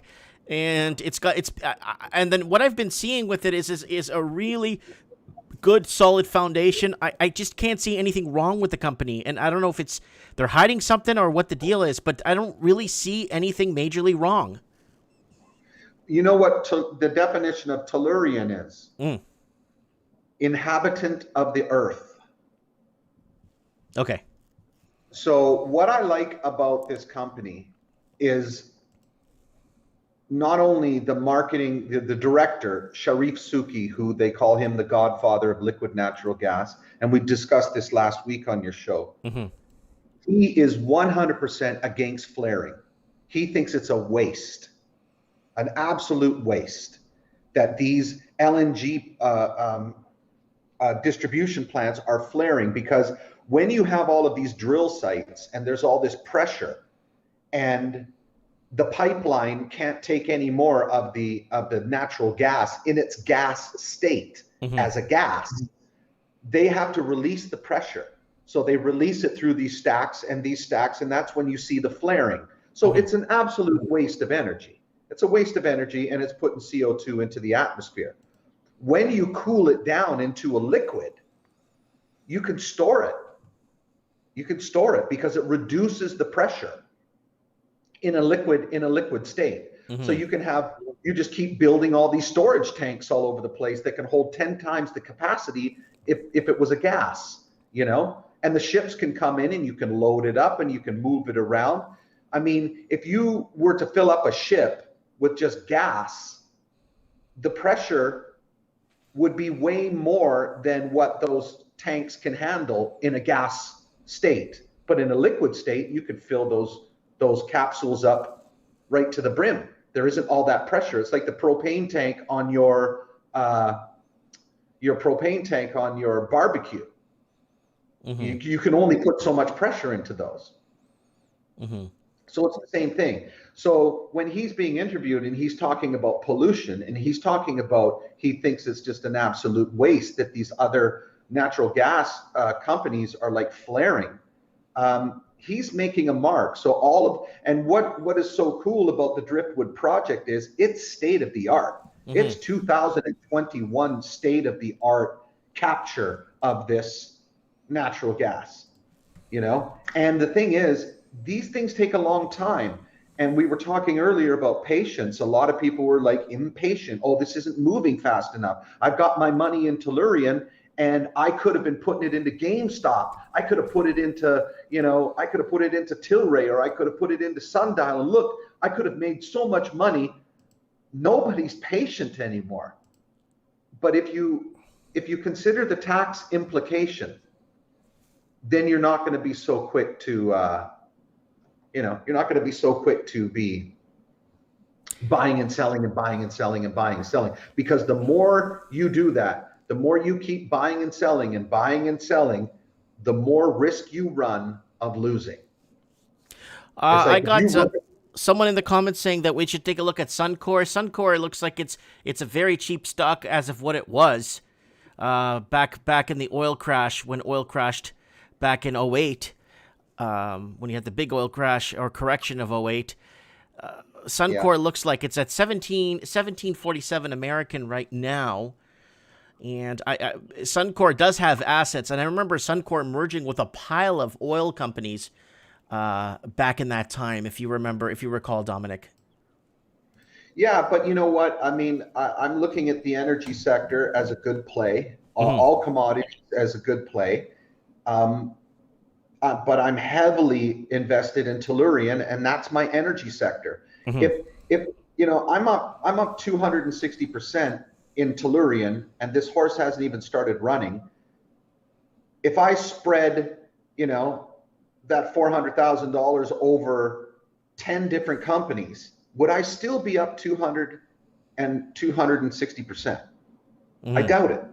I doubt it. So what's the difference? I really don't care. Just like Peter Lynch said, you only need to buy a couple good solid companies a decade. Tellurian, if they start building this summer, they're going to be building for the next 3 to 5 years, just building while they're still capturing natural gas. So that stock is going to go $10, $15. And then when a certain portion of the plant is built, now it goes up to $20. Now they're selling more liquid natural gas. And their stock price is going to be equal to that of Cheniere Energy. And guess who started Cheniere Energy? The same guy, Suki Sharif. He started Cheniere Energy.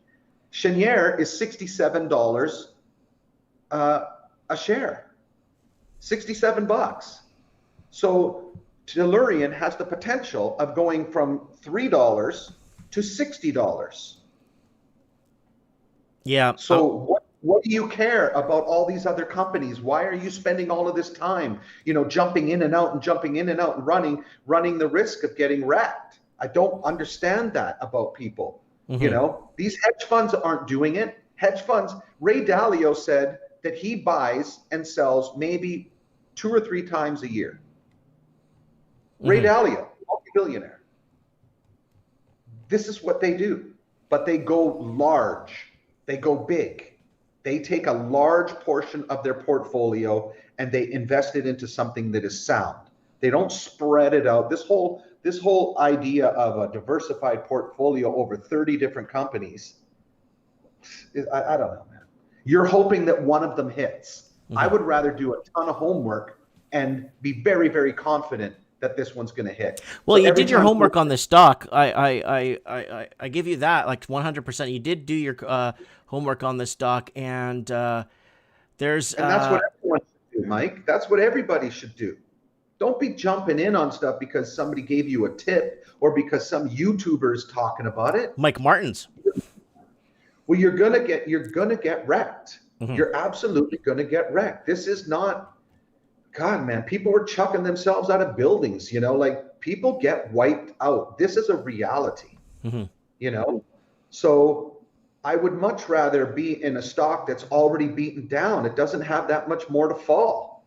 But these other stocks that are at all-time highs and people are buying at all-time highs, you've got way more to fall, way more to fall. Because once Tellurian gets up to around $8, $10, I'm going to take profits. I'll start just piecing out, taking profits, take back my initial investment, let the rest ride. I'll have to pay taxes on that. I have to declare that as income. So I don't want to take it all out, give half of it to the government, half my profit's got to go to the government. I'm not going to do that. I'm waiting for the dividend.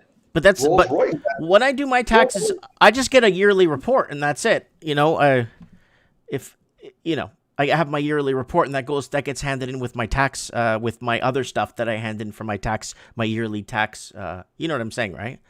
So Yeah. it goes in with my taxes, and I roll the dice, and hopefully I don't have to pay too much back, or hopefully I break even, or you know what I'm saying. So Uncle Buck is in the comments. He's looking for a winning. He's looking for something. He's looking for something. He looks a good stock tip. Well, here it is. Tellurium, TLL on the Nasdaq. Check it out. It's trading in U.S. currency. It's right now at 365. And if you look at some of the conversations for it, just people already saying that very good possibility we'll see $4 by the end of the week. And this was posted 14 hours ago. Okay, hold on. There's a question here. Hi, can Dominic help me? Does Tellurium produce different types of natural gas or only stick to what they find in the ground? Well, there is only one type of natural gas. There's natural gas. But what they do is they cool it down. They liquefy it. Okay.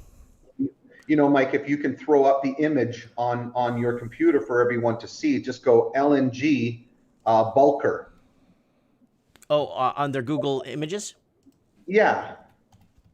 Just go LNG ship or LNG bulker or natural gas ship. Holy smokes. Yeah, I see it here. Okay. So that's how LNG is transported around the world now. So like I said last week, they expanded the Suez Canal and the Panama Canal so those ships can pass through. This is the energy of the future. It's not electric cars. You know, we've only got 25% of the grid. You know, like we need 75% more electricity to be produced through power plants and hydropower and nuclear power if everybody's going to have an electric car. That's correct. And even Elon Musk looked at that and said, yeah, you know what? You're right. He actually agreed to it. Yeah. So if we're going to produce electricity, what fuel are we going to use, Mike? Are we going to use coal? No. Nope. Are we going to use oil? If they legalize this in the States, people think that cannabis is going to go through the roof. Tilray is going to go through the roof. Sundial is going to go through. Are you kidding me? Mm-hmm. Why would it? If you live in Arizona and you can grow your own weed in your backyard, why the hell would you go to a dispensary and buy it? Mm-hmm. If you live in California, you're just going to grow it on your roof. You're going to grow it on your balcony. You're going to have a couple of pots on your balcony because it's legal. The only thing you got to worry about is maybe somebody stealing your plants, you know? I like how you said that. They've got the weather. They've got the climate. They can just grow it themselves. So what makes these people think that these weed stocks are just going to go through the roof? The euphoria is over. Mm-hmm. Stick to the staples. Stick to things that people need and require. We are in an electrified, this is the fourth industrial revolution, and it's all electrical. It's batteries, it's electric cars, it's rechargeable lithium battery iPhones, like everything. When the power goes out, we're screwed.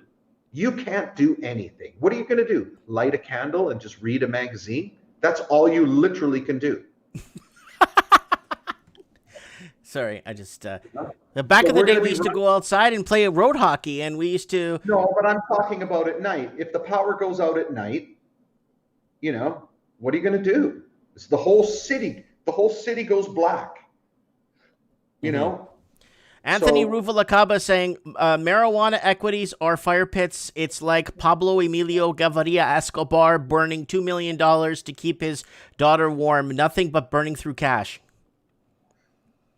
I think so. I mean, if a country like Denmark or Greenland or Iceland passed some cannabis bill where they made it legal, yeah, I would invest in, some dispensaries and just some growers in Holland or something like that. It would make sense to me.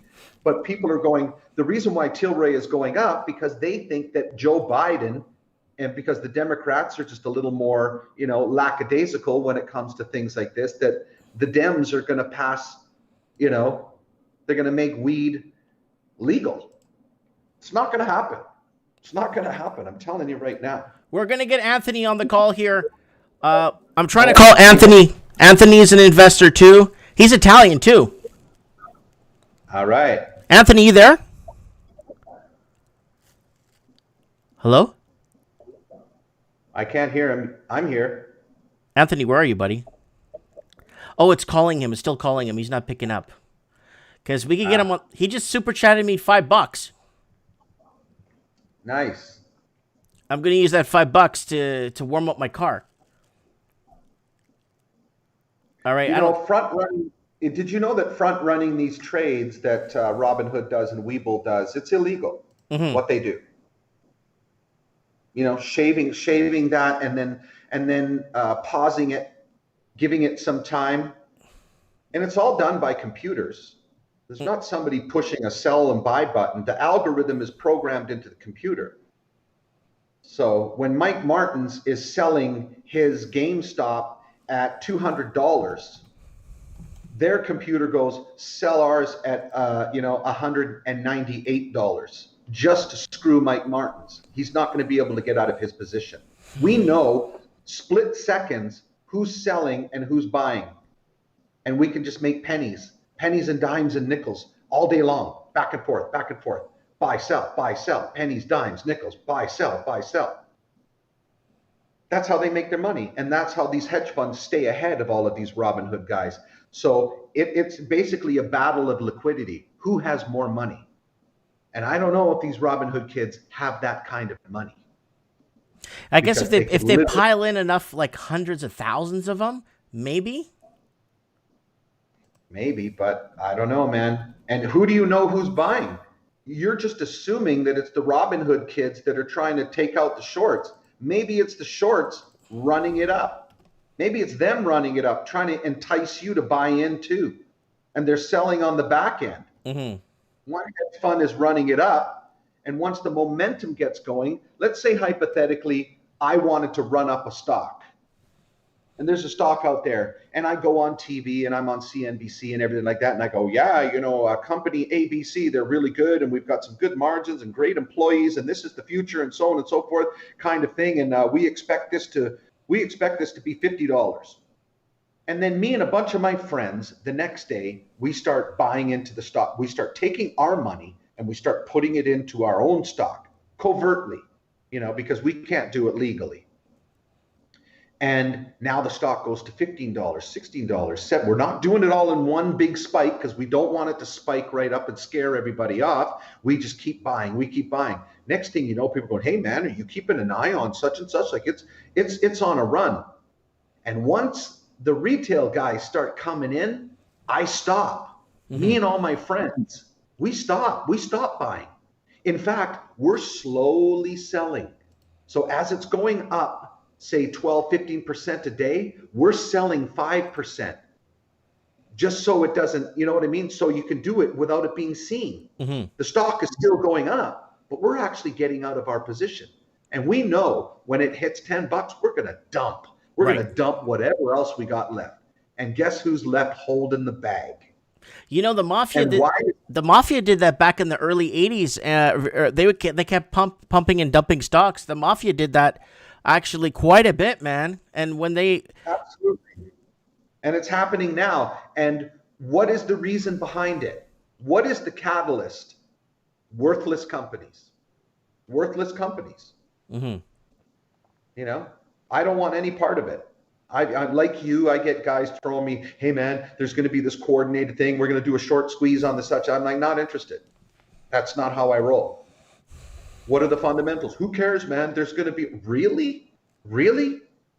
You're willing to throw your money at something like that and hope that you don't get frozen out, hope that they don't stop trading or the SEC comes in and just puts a mud hole into the whole thing. Like, why would you even take that risk? Because you're buying nothing. You're buying a company that is going under. Naked is going under. GameStop is going under. Hertz is going under. JCPenney is going under. Why are you buying this? And if you're going, well, because everybody else is, it's the greater fool theory, well, then really understand that you're gambling now. You're not trading. You're not investing. You are straight up gambling. You might as well go to Vegas, bet on black or red, because that's what you're doing. Because you're only hoping somebody else buys after you. Mm-hmm. So what happens? You buy, and then nobody buys after you. In fact, everybody starts selling really fast, right when you're driving your kid to ballet class or to hockey practice. What are you going to be, just like glued to your phone? You're going to be staring at that all day long just in case? Because that's what you have to do when you start investing in something that is worthless, investing something that doesn't have fundamentals behind it. It's a failing enterprise. You are gambling. And I really wish anybody doing this accepts that. Don't give me the thumbs down on the forums and stuff when I try to warn people. They're like, oh man, he's just a bear. He's just a perma bear. He's just a short seller, whatever. No, I'm warning you that this is gambling. And they're smarter than you. Their computers are faster than yours. And their algorithms, they've got a whole room full of IT guys that are... We got Johnny Dingo. Hold on. Johnny Dingo in the comments. Great chat, folks. Dom, respectfully, my mind just doesn't mesh with yours. So, Johnny Dingo, tell us in the comments what exactly is wrong, or what exactly are we not telling you here? Or, like, we want to know, because we want to see all the different angles, right, and perspectives, right? Every good investor knows the angles, right? Anthony, you there? Hey. Okay, we got Anthony on the call too, another investor here, and we got Dom. Give me 1 second. Are we on a conference call right now? Oh yeah, we're three-way right now, live. I don't know why I can't put the speaker on. I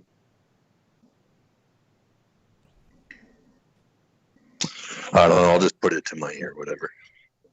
All right. So anyways, it's on here. I'm here. I'm listening. Go on. I was listening. Okay, go ahead. Tell us. What are you into right now? And what do you Tellurium? Do you think it's a good buy? Have you seen it? Well, I haven't looked into it yet. I'm not on my computer. Usually, when I look into equities that I'm going to buy, I do it late at night. So I just haven't gone around to it right now. Yeah, no worries, no worries. What are you into right now? My portfolio, the way that I structure it, I have a lot of dividend aristocrats, large cap energy stocks, Fortis, Telus, Suncor, Enbridge. I bought TC Energy. So those are basically my solid structure equity. So they provide me, the passive income that allows me to take on more risk and get into riskier equities, right? It's all part of my whole spreadsheet optimization stuff. In regards to my more riskier stuff, I was playing the gold sector, the silver sector a little bit. I just got into Cineplex this morning with the whole, there's a lot of talk about reopening, getting the economy going, and now Canada's kind of trying to dip into the low-income vaccines. So, we're kind of getting desperate. I think we do. I know you're saying that we're going to stay closed down. I think we do want to get open. I can see things starting to pick up mid this year-ish. So that's if we have a snap election in Canada, because the Liberal Party. Did you watch my video from this morning? No, I haven't seen it. Liberal, if you watch the video from this morning, Liberal Party wants to call a snap election, basically to have mail-in ballots because of this crazy pandemic and all these strains we're getting in Canada. So they're going to have a snap election. Liberal government's going to win by mail-in ballot, just like in the U.S., and they're going to have... And that's what's going to happen. The Supreme Leader wants 4 more years. Yeah, so until that happens, this pandemic, nothing's going to open up. That's why I'm not getting into airlines or anything anymore, even though I bought Air Canada at $14. But I'm telling you as a friend, I did not. I'm not getting into any of that theater stuff until the pandemic thing gets cleared up here in Canada, until we have our snap election and then the mail-in ballots. Watch this morning's video. It's going to explain to you with 3 different articles I point out, and I connect the dots, and you could see what they're planning. So that's just my opinion. Yeah, I'll take a look at that. Maybe if Trudeau gets another 4 years, they'll finally take his ankle bracelet off. Yeah. You know what? I liked what Dom was talking about. He's on the phone right now. In regards to Dom, are you there? Yeah, I'm here. I'm listening. Yeah, listen, man, I like what you were saying about the whole, fundamental approach to investing and all the hype that's going on right now. This the whole GameStop Reddit thing. I didn't bother getting involved. I know it's going on, but I'm staying away from those equities. It's a little more risk than I'm willing to take on. You know what? In regards to everything you've been talking about, man, I agree with you. There's a very, very large philosophical aspect of investing that is very hidden to a lot of people. It's also neglected by a lot of people. Just things like people don't understand that agony is greater than ecstasy. When you get into a stock like GameStop, I'm up $100 or whatever it is, people kind of start to ride the high horse. They kind of start to make excuses. I got diamond hands, and then the next thing you know, the stock drops whatever 50-60%, and people go to bed for a week and they don't get out of bed for a week. People are jumping out windows. I don't think there's a lot of people that just haven't really experienced that, maybe in their lifetime, but definitely not in the markets. People are unable to take their losses quickly and cleanly. Yeah. That's a big one. And then another one was, I actually posted a comment on one of Mike's videos. I said, this has actually provided an opportunity. This whole GameStop and Reddit stuff has actually provided an opportunity for fundamental investors like ourselves. The general equity market had a little bit of volatility. It dipped down, and there was a lot of really good bargain deals going on. Right, I took it as a great opportunity to add energy stocks. I put some money into the NASDAQ ETF when it dipped. I'm a guy that I would rather make my money on good fundamentals, on safer equities over a longer term. I'm a young guy. I'll just extend my time horizon now and get a safe and healthy gain over a quick, sharp spike on excessive strength. I won't chase it. Right. That's just the kind of guy I am. I'll add to my equities over time as they dip, and when they get back up, when the fundamentals, because the fundamentals always matter in the end. When the stocks start to catch up to the fundamentals, that's when I make my money. I'm cool with it. I think a lot of people neglect that part of investing. Nothing a little reading can't fix, really. Well, that's good. Yeah, that's I agree. I agree with that. If you look at 2 days ago, GameStop dumped, what was it, 70%? So that means you had a lot of bag holders, a lot of people got wrecked. Now, these hedge funds, I don't know how badly they got wrecked, or are they going to bounce right back, or is what we're being told even really what happened? Because you know what? I don't trust any of them. I don't trust anything where it involves anything that's outside of fundamentals. I don't know what and when I say fundamentals, I don't necessarily mean the company itself. I'm talking about the global perception. Macro. The macro, absolutely, because it's so important. You're thinking outside of the box. You're not thinking, I'm going to jump into Tesla at $800 a share that already had a 5-to-1 stock split. That's a $4,000 stock. It's not an $800 stock. Yeah, you know what? In regards to that whole macro aspect, people, they don't take that into account. And I think when people think about macro, they just think about kind of a surface level thought of like, the world's getting better. I don't think people kind of take into account exogenous variables, which are basically things that happen outside of your country's economy, but they affect your economy, right? And like indirectly or directly, like, a war in the Middle East affects oil kind of stuff. I don't think people realize that, there's also that risk premium that gets included. And you buy stuff plus, a $4,000 stock. I mean, the world is in a very delicate place, and any little thing can put it over the edge. And people really don't take that into account. I absolutely agree with you.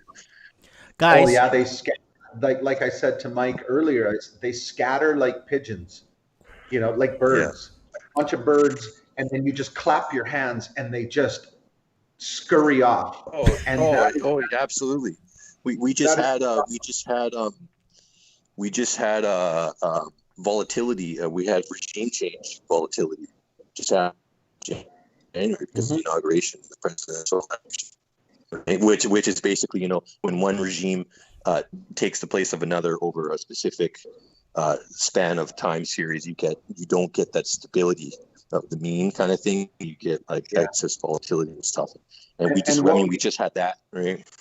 Yeah, and what we've seen over the last year was anytime Jerome Powell said anything from the Fed, it affected the stock market. But it rarely does it affect what I invest in, because I invest in fundamentals, and that is a different type of investor. There is a certain type of mindset for someone that looks at sectors and looks at the overall environment in which his portfolio sits in the time of the day. You know what I'm saying? It's like, is he a value investor? Is he looking at fundamentals of why this stock is down, as opposed to and where society is going? These lockdowns everybody's coming out of lockdowns. It's almost like when the Wuhan flu broke out in Wuhan, had you had the foresight to go, I'm investing in the companies that make the masks, that's macro. That's thinking outside of the box. Right. You know what I mean? And those stocks go through the roof. Why? Because there's supply and demand. It's like these value plays where it's like, is the juice worth the squeeze? And to be quite honest, I'm looking at the whole stock market, and 8 hours a day, I'm going through different companies and I'm reading their spreadsheets and their ratios. I can't find anything. I can't find anything now that I go, ooh, that I get excited about. Ooh, wow, what's this? Well, that doesn't make sense. Why are they so beaten down? I'm willing to pull the trigger on this. Other than the oil sector in Canada, but even then, if there's a dump, which could be just right around the corner, everything, it doesn't matter. You better have some dry powder on the side. Yeah, everything's already discounted. Essentially, that's what you're saying. Exactly, guys. All the premiums, everything's already worked in. Yeah, Mike. Guys, sorry. Steve the plumber out of the city of Toronto, Ontario, is saying the economy is way too far gone with respect to fundamentals. Trust nothing at this point. I agree. Yeah. I don't think, this is an avalanche. We are on the precipice of an avalanche, and it's by design.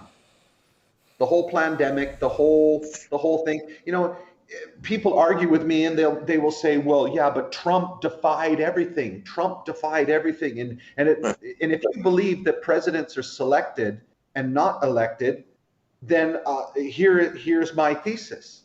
Trump became president to fracture the United States. He became president to divide the United States, to fall into the narrative. So you've got Team Trump and you've got Team everybody else. That is by design. You know what? That theory is not very far-fetched, to be honest. I believe it, because he did not pardon Snowden. He did not pardon Julian Assange. And if he was really worth his salt, if he was really the person that everybody thought he was, that would be the first thing he would have done, just to stick it to Biden and Harris and that whole Democratic Hillary Clinton cabal. He would have gone, you know what? You guys have got this guy locked up for the last 8 years, 9 years in some embassy somewhere. Edward Snowden is in Russia right now. He can't come home and see his family. Otherwise, he's going to get arrested for espionage. I'm going to pardon these guys. I have the authority to do it. No, he didn't. So didn't he pardon Biggie Smalls or somebody like that? I don't know who.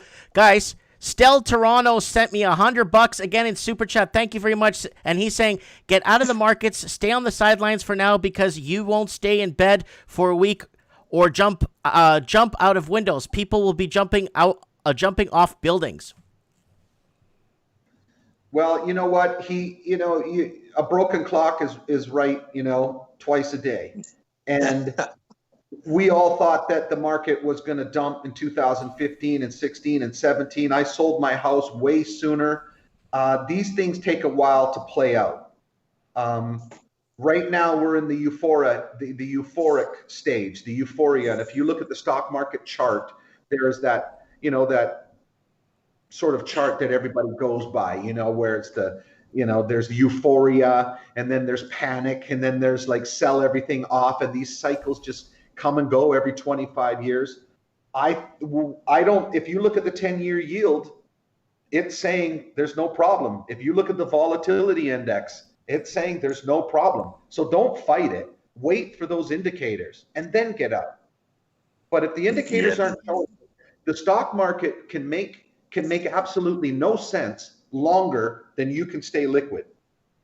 And I know guys that pulled out last year, and they missed this whole run up in March, from March, April, May, 300% in a lot of these things. Do I think, like Dave Hunter says, that there's going to be an 80% correction?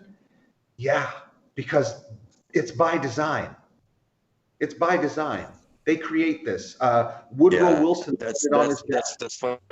That's funny you mentioned that, because I know a couple of people who are sitting in 100% cash actually, and they just told me, listen, it just happened.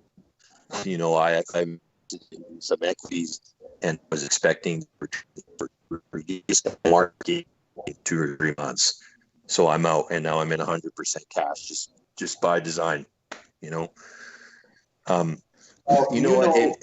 regards to the whole, go on, sorry. Well, you know that it's impossible to time the top and time the bottom.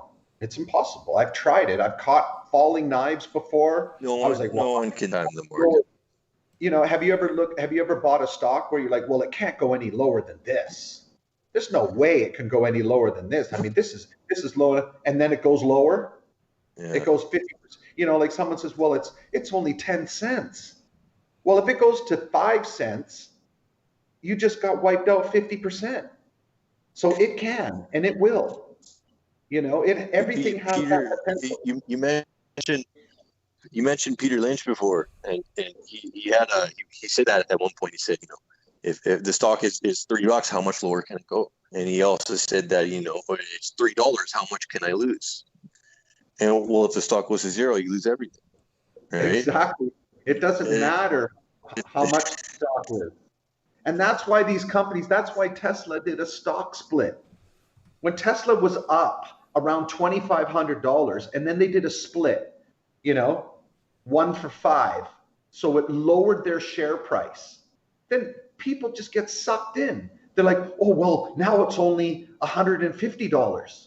No, it's not. You just got more shares, but it's still sitting at that $800 share price. They just added more shares to the bucket list and just lowered it down, just so you feel, you don't want to be, it's like Bitcoin. People want to wait for Bitcoin to be where they can buy one Bitcoin, but a Bitcoin right now could right now say, we're actually going to, because of, the population of the world is growing so much, we're not going to do 21 million Bitcoin. We're going to do 100 Bitcoin. But guess what? Bitcoin's going to drop now to $1,000 a Bitcoin. But if you hold a Bitcoin, you get 50 to 1. So if you have 1 Bitcoin, you now have 50 Bitcoin. But Bitcoin is only worth something like, isn't there something like several thousand Bitcoins are lost every day or something like that? The supply just keeps getting smaller and smaller. I just think it's the biggest scam that ever was. Yeah, I've never touched crypto personally. This individual, nobody knows who he is. He's this mystic wizard that lives on a mountaintop, and he created this fundament to free all the citizens. Meanwhile, we know that the central banks run all the governments around the world. They could just say, hey, man, just stomp a mud hole into this. We're sick of it. No, it's a test project. And it bothers me when I see CNN talking about it, and CNBC and all of these guys, and they're all talking about Bitcoin like it has some value. It's a tulip bulb. It is a tulip bulb. You can't eat it. You can't taste it. You can't cook it over a fire. It doesn't keep you warm. It has nothing. Can you snort it? You can't snort it. No. You can't even wipe your bum with it. It's just invisible. What is it that you're buying? What are you buying? I don't know. I've never touched crypto, man. You know what? You know what? I have some physical. That's good enough for me. I can hold it in my hand. I can look at it. I can wipe my butt with it. Exactly. You know, that's real money. If you ask me, I don't know. And even we then, know the precious metals, and we know the precious metals market is manipulated. Everything is manipulated. So when you know the paper market is manipulated. Exactly. So when you know that that a few of these different sectors are manipulated, what do you want to be in? You want to be in something that has a fundamental use for it. You know what I mean? If you see that the world is going to natural gas, or you saw that the world is going to windmills and solar panels, there's a fundamental reason for it. It's got function, you know?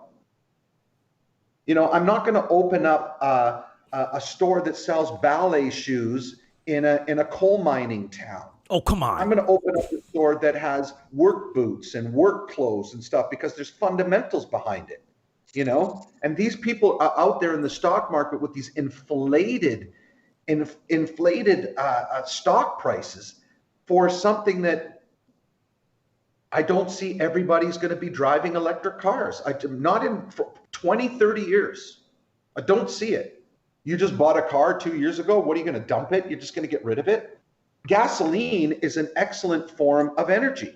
If you don't do a lot of driving and you've got a full tank of gas, you could literally, that'll last you a month.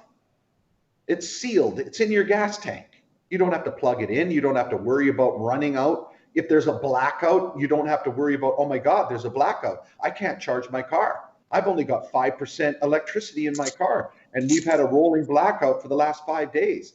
You're free. That's in California. But what my point is, Mike. Yeah, I know what you're saying. Yeah, we're not there yet. We're just not there yet. So to inflate a Tesla stock price to $3,000, $4,000, when they're only selling, a few 100,000 cars, this is why Toyota is not interested in electric cars. Well, Tesla's only ever been profitable for 1 quarter, I believe. Yeah, and they've been bailed out how many times? If you break down Tesla, the cost average of Tesla per share to what the company earns and to what cars they've manufactured, it works out to $600,000 for every car they've ever built to make their stock price make sense. Mm-hmm. Mm-hmm. That's fact. I'll send you the link. I can't remember his name, but he broke it all down. And when those numbers are put to you in that sort of a way, is this something you want to buy? Do you see an upside to this? And everybody's like, well, they're not a car company. They're a tech company. They're a this company. No, they're not. So what? They own company. They lease office space. Who cares? Yeah, the longer a bubble goes on, the more respected the individuals that get sucked into it. Mm-hmm. And there's a lot of look at Kathy Woods, for example, with her ARK ETF. Comes out every day saying, buy Tesla. I'm bullish. Mm-hmm. Tesla, in regards to future PDE, it's undervalued and buying more, and then you get the people, like me and you, we know this is overvalued, the technicals of it. Great. How you follow it more than I do, obviously. But then you get the people like Kathy who they suck retail investors into it as well. And then they sell. And then they sell. You know what? And you know what? We saw that before the .com bubble burst. All these mutual fund companies are selling all their products like they're all bullish. They're all bullish the market. They're selling their product to unsuspecting investors, and then the market crashes a year later, right? And now you have all these retail investors that indirectly get sucked into it as well. Well, that's always who ends up getting wrecked in the end. That's who exactly. Or the bag holder. This is a game. when she goes on, Kathy Woods, how do you don't know the woman? You don't know if she's a crackhead or she's hitting the bong every night before she goes to sleep. She's got a crack pipe in her the glove Colombian box. fever.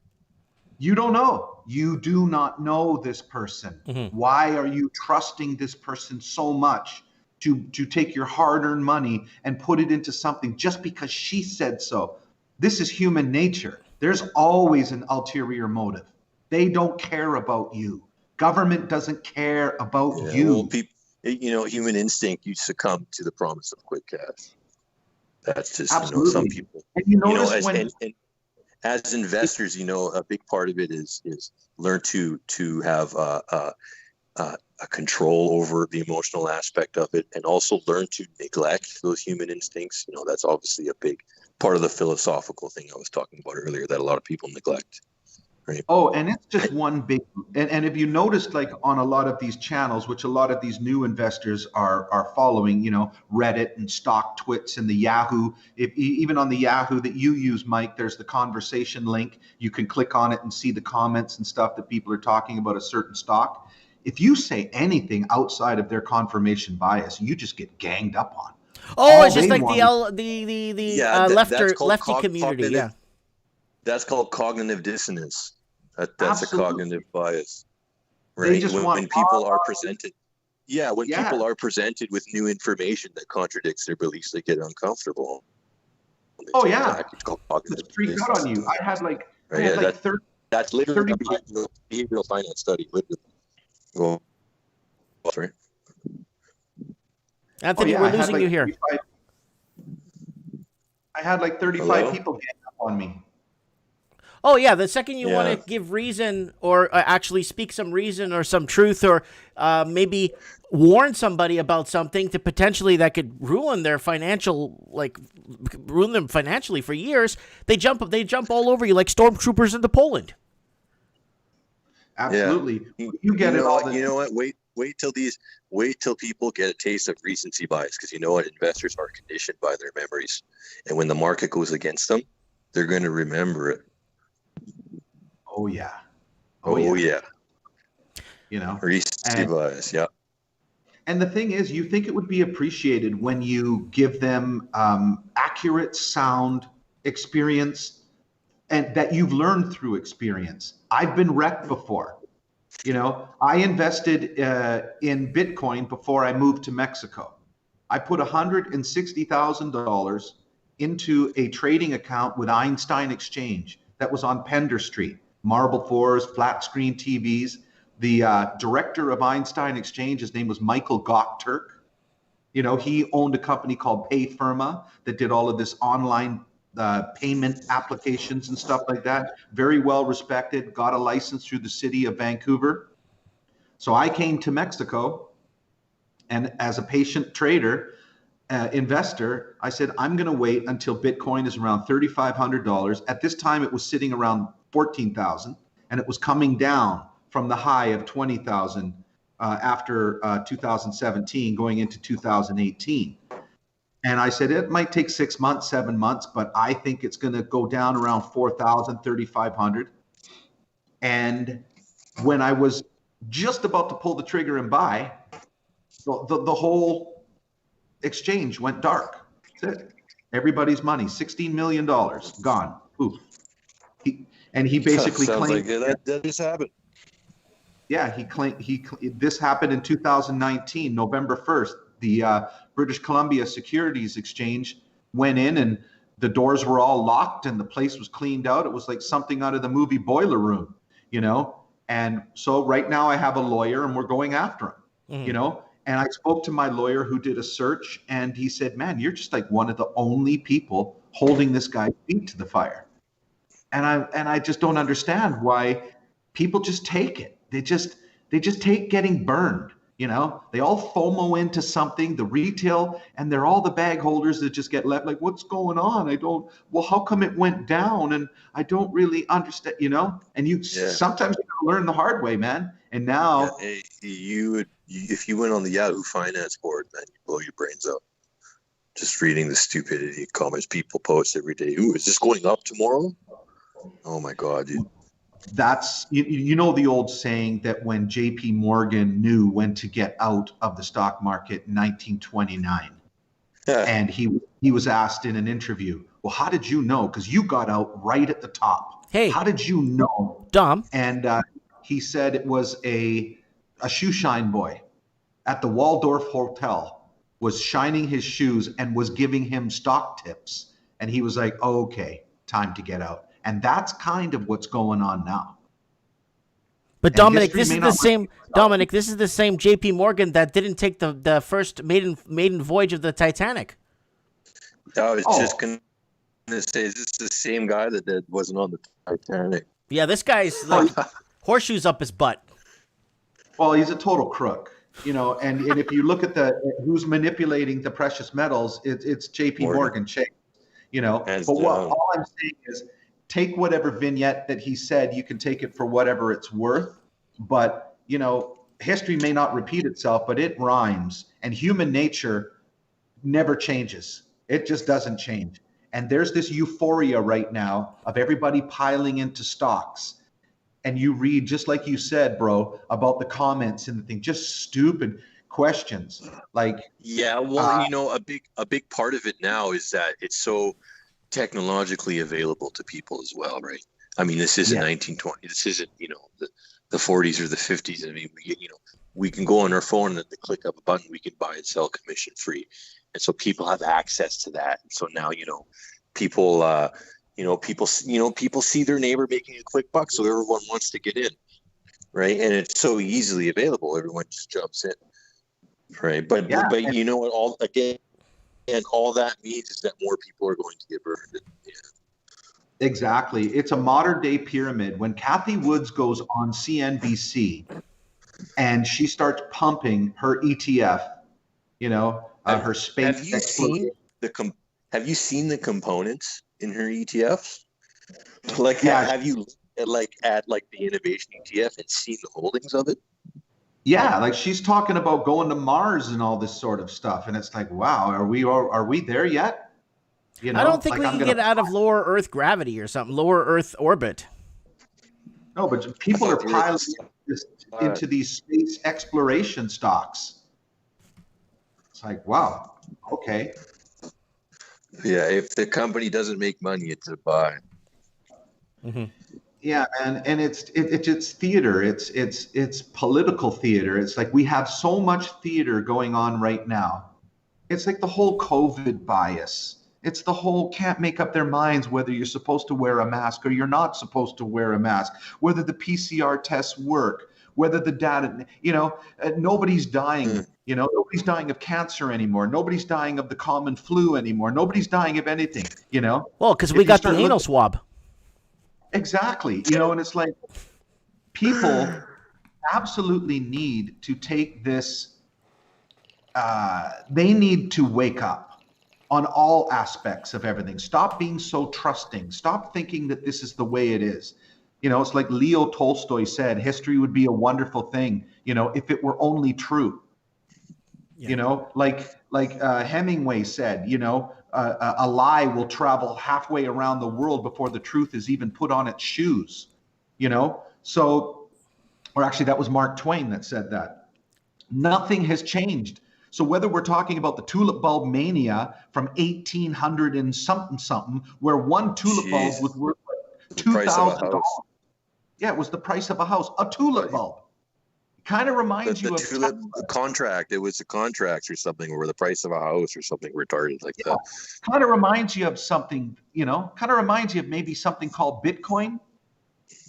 What is it? What is it? You can go somewhere. You can go to the Hudson's Bay and walk in and buy some new Lagostina cookware or something, and then go, well, I've got Bitcoin. And they're going to go, yeah, so we don't take it. So what good is it if nobody takes it? And guess what? Nobody's taken it for 10 years. This came out in 2011. And Ponzi schemes can run a lot longer than you think they can. Bernie Madoff ran his bullshit hedge fund for 20 years. Well, the 08 financial crisis was you know, by definition, a Ponzi scheme, because they like you know the story of Goldman and the Timberwolf bonds, right? So how they knew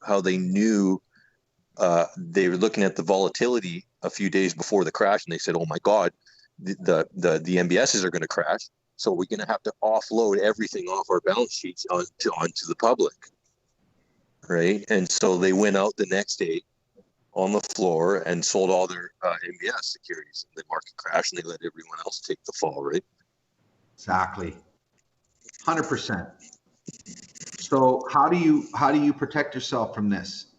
If you only be like, I'm only 50% in the market right now, because if my stocks dump, that means everybody's stocks have dumped, and that means there's opportunity.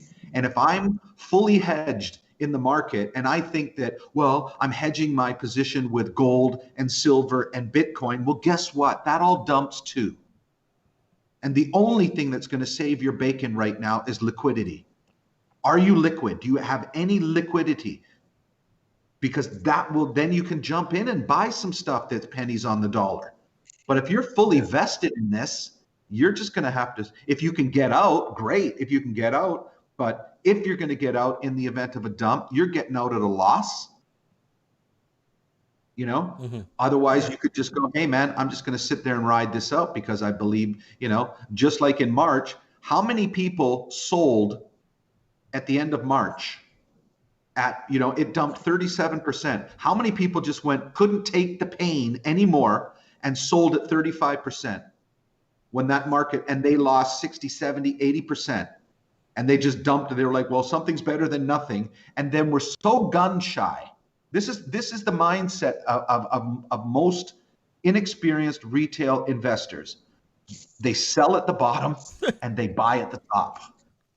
This is what they do. They buy. They see it going up and they're like, "Oh, forget that, man. I don't want anything to do with the stock market. I lost everything. Forget it. I'm not touching that." And then they see that's recency. That's recency. Right? Exactly. Now they see it going up and they're going up. Now they're like, geez, you know, now they're getting, you know, it's almost like a crackhead. FOMO, fear of missing out. Exactly. And then finally they go, okay, that's it. I can't take this anymore. It's been going up for 6 months. I'm getting in. And then they get in and guess what happens? They bought at the top, dumped on their heads again. And I know so many people that have been wiped out, literally wiped out in the stock market, will never go back to it again. Dom. And I go, yeah. I just wanted to say we could actually correlate what you just said to the condo market in 2018, 2019, where a lot of people bought these condos in Toronto and in Vancouver and other cities like Sydney and Melbourne, where they bought these condos, a fear of missing out. And a lot of these people bought at the top, and you have all these people on these social media sites, oh, but the news told us buying a condo was the best investment you could make. And there's a lot of people losing their shirt in the condo markets today because they can't unload their condos because there's a glut of them, there's an oversupply of them, and a lot of people bought those condos at the top, and now they're holding the bag. And it's correlating to exactly what you said, where these investors buy at the top and they sell at the bottom. And when they sell at the bottom for a major loss, they don't come back. You know, so save yourself the headache. You know what I mean? Like, I sort of equate it to like an alcoholic or the friends that we know that drink.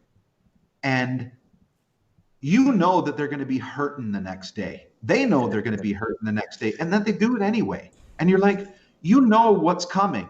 Why do you do it? It doesn't make sense. Why do you act on a tip from the guy at the pool hall that's telling you to pile into GameStop because everybody's doing it and so on and so forth? Have you ever been involved in a pyramid scheme? I have. Got my ass handed to me.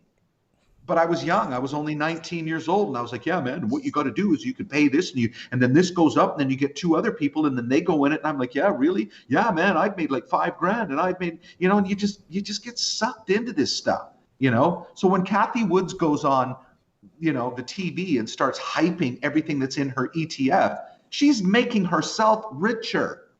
It benefits her because she doesn't have to disclose what she sold for another 30 days. Yeah. Everything, goes, yes, well, you know what? If you look at the components in the ARC Innovation ETF and pull up some of the charts on some of those tech stocks, man, and pull up the Cisco chart in the 99 tech bubble and compare the charts, man, every component in there has the same pattern. Everything's overbought, overvalued, and it's just getting pumped and pumped and pumped. You know what a big problem is, that everyone kind of operates under the assumption that liquidity is constant. That's what it is. And that's kind of what leads people to buy at the top, thinking, oh, it's going to go up some more. If it dips up a little bit, I'll be able to get out, no problem. Right. And then they get checked. Right. And what's contributing to the liquidity in the market right now? Is it employment? Are we building roads and skyscrapers and bridges and then all the teachers are working? No, not at all. No. Where's it coming from? The central bank. So what happens when they stop printing it? What happens to liquidity? What happens? It fucking dries up. And the market dumps. That's what happens. And they're going to do it. They are going to do it. This is a cycle that happens every 10, 12, 15 years. The dot-com bubble went for 5 years. So it can go longer than you think. It can make absolutely no sense longer than you think. And you're kicking yourself sitting on the sidelines going, man, I got out. So don't go out completely. Just make sure you've got that ammunition.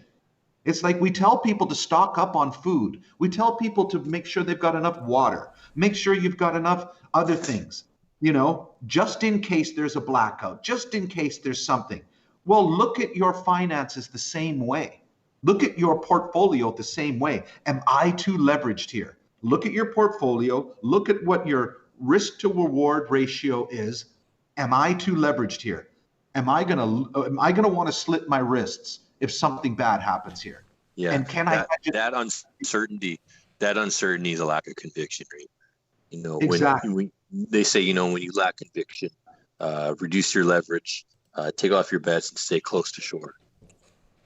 100%. People do the opposite. People do the opposite, like they are right now. People are going all in. Like look at these SPACs that are out there. These special acquisition. The special acquisition companies. Blank check. What a scam! What an absolute scam! And if the SPAC doesn't go through, they give a share price that they're going to give it back to you. Like there's a SPAC right now called Bridgetown Holdings. Yes, I saw that. It's at $11 or $10. Well, it's at like $13. 10. Okay, I thought it was at 10, 11. Yeah. The SPAC was offered at $10, and then they also had warrants as well. And this is for an Amazon of Indonesia, and it's called Tokopedia. Ooh. Now, Tokopedia already exists, and what Peter Thiel, this billionaire investor, is trying to merger. He's trying to broker this deal where Tokopedia merges with this other online platform, and it's going to make it's basically they're trying to create their own Alibaba, their own Amazon, essentially, is what they're trying to do. And group. Exactly. So they offer this SPAC out there. So the SPAC goes to $15. If the deal doesn't go through, if it just, you can't bring these two companies together, they're arguing, they're fighting, it's not enough for them, whatever like that. And they set the date that if this SPAC will expire as of March 1st, you get $10 back, even though it cost you $15. You paid $15 a share because you think it's going to go up and you think this is the greatest thing next to sliced bread because Peter Thiel is involved. And meanwhile, Bridgetown Holdings just made $5 a share on a merger that didn't even take place. They win either way. But people this stock's going to be like, man, if this deal goes through, this stock, but has the deal gone through? Well, no. Well, then what are you buying? You're buying, you're speculating. You're buying nothing. You're at SPAC, there's nothing. You go pull up a financial statement on SPAC, you can't. Doesn't make sense. There is no financial statement. 100%. So you're speculating that the deal is going to go through. So you might as well flip a coin. It's like buying the poker table thinking your buddy's going to show up with the chips. Exactly. So, but look at how many of them are out there. More and ever. Flakes. Yeah, and then he flakes, doesn't show up, stays home. Yeah. Yeah. There's a YouTube channel called The Compound, and his name is Josh. One of the guys on The Compound, his name is Josh something. He's the large heavyset guy that's on the CNBC or the CNN financial channel, and it is an excellent channel for investors to watch. And he did a whole segment on SPACs and what a scam, a complete scam. Sounds like a SPACs in timeshare. Exactly. And SPACs in 2020 was like $500 billion. Just ridiculous. Just crazy. You know? I mean, the only advice I would give people is invest in something. Think of it as dating. Are you going to date, if you're a girl or you're a guy, are you going to date some flighty person, you know, that just doesn't have their shit together, that's going to cost you nothing but money and just give you an absolute headache? This person is on drugs and drinks every day and just doesn't care about you. Or are you going to look for someone who has fundamentals? And when I say fundamentals, let's just replace the word fundamentals with morals. You know, ethics, value, and value, ethics, morals, value. It's the same thing. Evaluating a person and evaluating a company is the same thing. What are you buying? What is it worth? What is it going to be worth to you? People hear a stock tip on a bus and then they go put their life savings into it. Yeah, like you saw Peter Lynch, his interview, where he said people spend more time picking out a refrigerator or a washing machine and they do buying a stock. Absolutely. They'll go on the internet and they'll go, okay, well, do we want to get a Maytag or a Kenmore or an LG? Well, these are the features of the LG, and this is how much it is at Home Depot compared to here and that. And they will spend hours breaking down the new washing machine that they want to buy, or the new refrigerator or microwave, but they'll just jump into a stock because their next door neighbor told them to buy it. Or barber. Same amount of money.